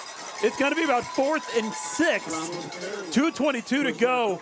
So this will be around a 39-yard field goal. Or do they go for it on 4th down? Now, from what we've seen from the extra points, kicker's got a good leg. But, boy, you miss this one. You all of a sudden give the Hawks the chance to have the ball, no timeouts, with 2:22 in high school football when the clock stops on first downs and out of bounds. A chance to win this with a field goal or a touchdown. We shall see. Now, this is the part where I said, let's get through the 3rd down. Now, here's the 4th down part. You got to kick this field, if they kick the field goal. If they do. I'm not convinced they do. The problem that happened was on the extra point. Hartley blocked that extra point. So now, am I a little bit nervous as the DeSales coaching staff, like, do we have the personnel out there that can execute this field goal, or does it get blocked and returned? Well, they're kicking it. They are kicking it. So keep an eye on, where is he? This is Elvis Castro Alvarado who going for the kick. Oh, he's not out there. This will be for a 38-yard field goal. The kick is up. It is driven hard. Wow, that's a good kick. And it's wide left. That's what I thought. Missed it. Hard to tell from this angle. It had plenty of leg. That was good from 48 if it was inside the uprights, but it was not. So 2:13 to go. The missed field goal will give the ball to the Hawks. No timeouts, but with all the momentum, and all they need is a field goal to win. But, boy, you know they'd love to punch us in instead. Well, this goes back to special teams executing. The first series that Hartley drove didn't score, but they had a chance to kick a 30-yard field goal and missed it. That's 3 points off the board. It would be 24-23 at this juncture. However, this is where you are. Yeah. And, again, that's a long time ago. Maybe DeSales plays that set it downs differently, all that, but it does give you pause about if they settle for a field goal. That's why you want that touchdown. Goff has got to get rid of that ball quickly. He does. He was under pressure. Callaway cannot get out of bounds nor get the first down, but it is a good gain. It's 8 yards on first down. Got to get quick on the ball. Again, 2 minutes to play. That is a decent amount of time in college football, high school football, but a little bit of sense of urgency, and the Hawks have it. They're getting to the line quickly. They already have the play called. Gall's just waiting for everyone to get set, and they do. Snap comes at 1:49. They just run it. They want to get that first down, and they do. Clock stop. Clock stops. And that's Callaway. He's a first-year player, right? He's trying to make a play. He doesn't know the game. He's using athleticism to kind of maneuver around. Yep, I get it. But nice job by Lathan. He got the first down. Minute 40, and the clock is rolling. 3 to the left, 1 to the right. Gallage in the shotgun. He snaps it off quickly. That's a short pass inbounds. That's not going to do it. Minute 30, clock's rolling. Got to think if you're going to do that kind of pass, you need it to be closer to the sideline or for more yards, because those 3-yard gains are not worth it for the 20 seconds they're going to lose on the clock here. Minute 15 and counting, still waiting to snap this ball. And they've got to stretch the field. He's got to go deep. 2nd and 7. They are rushing quickly. That pass is incomplete. And Lathan was wide open down here at the bottom, wide open. Yeah, he was looking left the whole time. Yeah. But that's the thing, though. That first down pass, while good for 3 yards, that cost him about almost 30 seconds of game clock right there for those 3 yards. Yeah, he definitely had Lathan. You can see on the replay, he's wide open here to the right side. And this is where you almost got to put Lathan in the slot again. Here he is in the slot in the trip set down here at the bottom. So let's see if he stretches the field with the safety. Very important that whatever the Hawks do here, they get the first down, stop that clock. Gallage with time to throw. It is, he was, yeah, there's the flag. That was an easy call. He was hit well before the ball got there. Pass was intended for Jonathan Cordy. Back judge throwing that flag, and that'll be pass interference and an automatic first down for the Hawks. Pass interference. Defense number 15. 15 And the good thing is the clock stops. Yep, the clock stops at the 15-yard penalty. And So the great thing is a 15-yard penalty. Yeah, exactly. It's not spot of the foul like it is in college and pro. It's all 15 of those yards. So the ball's almost near midfield. Again, the Hawks would love to get this somewhere in field goal range to give them a chance for a win. I'm sure Brady Newsom's got plenty of nerves rolling in his belly right now, but as he is warming up at the net on the sideline. But at the same time, the Hawks have got to be thinking, let's not put it in the hands of our kicker or the foot of our kicker. Let's just punch this bad boy in. We're going 5 wide now, no one in the backfield. Golich, the senior quarterback, trying to have a senior moment here. And they're not calling a hold. Oh. There is the hold call. I thought they might call that. Number 50, I think, is the one. Or, yeah. Oh, that 50? Yeah. That's Ezra Kahasi. Oh, Kasai, excuse me. Man, I know it's tough. You don't want to put your quarterback under danger, but you try to just buy him a little extra time. But he was definitely holding the defensive lineman there, right there, yeah. right along the chest. Yeah, you got to move your feet with your guy, right? Mm-hmm. All right, 55 seconds. It is a 10-yard penalty, but this is where it's so important that if you get a catch, you can try to find a way to get out of bounds. But you know DeSales is playing the sidelines as well, or they're at least been taught to do that. Like you said, Lathan in the slot here. Oh, no, I'm sorry. He was in the backfield. That was Napier in the slot. Oh, they're going to call blindside block. Napier, I thought, had a clean block there. And they are going to call the blindside. So another penalty on the Hawks, and now they're going backward at the wrong time. Oh, man. Let's see this replay here. Let's see it play out here. Ooh, boy, he hits. I will say he hits him on the front of the jersey. He hits him on the front. But you know, you get one look at that as a referee, and by the way he reacted, you think it's a blindside block. But yeah. Oh. And it's a different age of football, man. It is. They're going to protect the players as much as possible. But that wasn't even on the shoulder pad. That was on the front of the jersey. That was the front shoulder. And that's one of those where you run and you act like you're going to hit him, but you have to put your hands up in the air and let him run into you, right? Yeah. You're exposing yourself. Yeah. Which football, that's counterintuitive to football. 1st and 35. It's getting real tough now for the Hawks because you got to stop this clock. Oh, that ball's bobbled and incomplete. And frankly, even if he does catch it, he gets tackled immediately and the clock going to run. So maybe blessing in disguise from Jamari Stokes. Oh, that's tough. Yeah, I mean, this is making it incredibly hard for the Hawks. They're so far away from the first down yardage. So you got to get yards to get out of bounds. And in this situation where the DeSales will have their DBs way back, right? Because you don't want anybody behind you. So you almost have to run crossing patterns deep. Yeah, but you got to have time to throw the ball, too. You got to have time to throw it.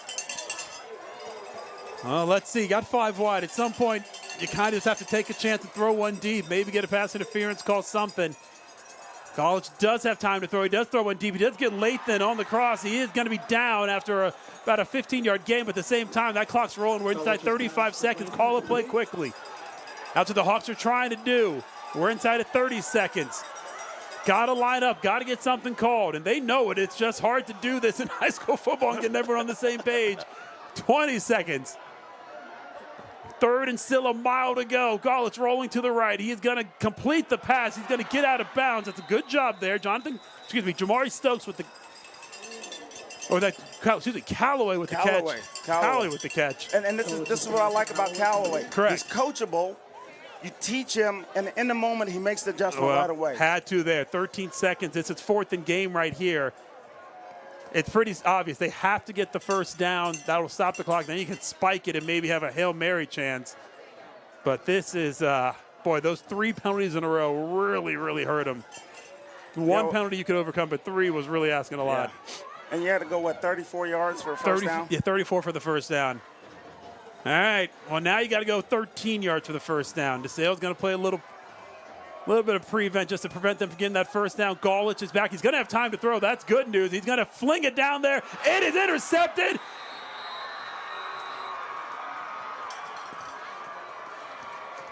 That is Caleb Kitzmiller, who has been big for the DeSales defense all game long with the pick. And that will seal the deal for the Stallions. Oh, Gall is doing whatever he had to do. He had to throw the ball down the field and just hope and pray the receiver would be in the area, but Kitzmiller undercuts the route.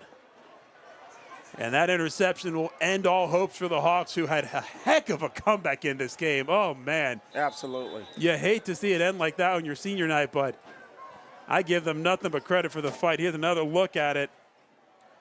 Gallage, great job of the O-line. Gave him time to pass this ball. And I see who he's looking for. He just needs a little bit more air on that, but at the same time, that's just a tough play right there.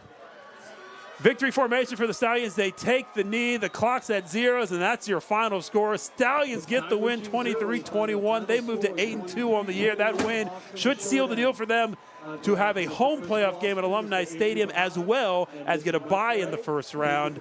For the Hawks, it's a wait-and-see mode now. Their chances of making it to the playoffs were very, very, very high. I'm talking around 95% before this game. We have to wait for all the results of all the games to find out where exactly they will fall. Top 12 make the playoffs. The Hawks were 12th in the region when the night began. It was going to be hard for them to fall into the 13th spot. That's as far as they could fall, was 13. So we'll see where it stands. But as of now, expect them to be in the playoffs on the road in the first round.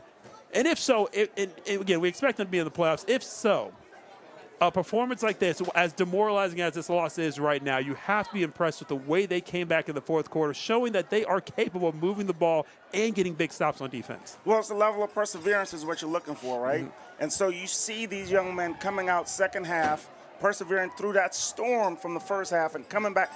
They were on fire. Mm-hmm. So now the lesson learned is, let's take this. If we're going to make the playoffs, we have to go on the road, and we know that we've been struggling on the road. Now we have this battle-tested mentality of knowing what it takes, because we played against some pretty elite talent all season long. And I was just going to say, this is the Division II team that you just took to the end. They're going to probably be number 2 or 3 in their region. That's a really good DeSales team that you took right to the end. Your next game is going to be against the Division III team, probably not as good as this DeSales team. That should give you confidence that, hey, we play like we played in this fourth quarter especially. We can beat anyone, we can be with anyone. But it can't be how we played that first half, where it was a little bit sketchy on both sides of the ball. That second half was a different Hartley team. It was a totally different Hartley team. I think we came out pumped. We were ready to play, but DeSales had so many different wrinkles that we haven't seen yet. So you had to adjust to it. And come second half, they made those adjustments, and you could see when DeSales went back to run the same plays from first half, they were there, right? We were able to stop them. Defense did what it was supposed to do. Offense came alive, and we just started moving the ball, doing things. And I think that's where we need to go. And even special teams getting a block on an extra point, stuff like that. Yeah. Now we also got to make sure that we kick our field goals. All of these things together added up. I think here at the end of the season, heading into the playoffs, they should be able to put together a pretty good package. And, of course, clean up some of those penalties, too. The penalties really killing them on that last drive. 3 in a row that all but did them in their chances for a comeback. But listen, through 10 weeks, this Hartley team has seen a lot. They've played a lot of tough games. They've played a lot of tough teams. And the battles will begin next week in the playoffs. Again, we were waiting to see how it all shakes out, but expect them to be in the playoffs. Where, who, we don't know. But we'll be ready to follow them as they go on. A 23-21 final. DeSales gets a big win. Congrats to the Stallions. Great seasons for them. They'll finish 2-1 in the CCL. The Hawks finish 1-2. Waterson on top of the CCL 3-0 after beating St. Charles, who finishes 0-3. 3 of those teams are heading to the playoffs. We expect the Hawks to be one of them, and we will follow them as they go. Randall, as always, a pleasure. Hey, it's been a pleasure serving with the great Matthew Barnes. I tell you what, that was an exciting game. It wasn't trending that way at 17-0, but the Hawks, they got some fight in them. And yeah, it was tough. Yeah. It was tough. Can't wait to see them fight in the playoffs as well. Thanks so much for joining us here on YouTube. Final score again, DeSales 23, Hartley 21. You've been listening to Bishop Hartley Football on YouTube. Have a great night, everybody.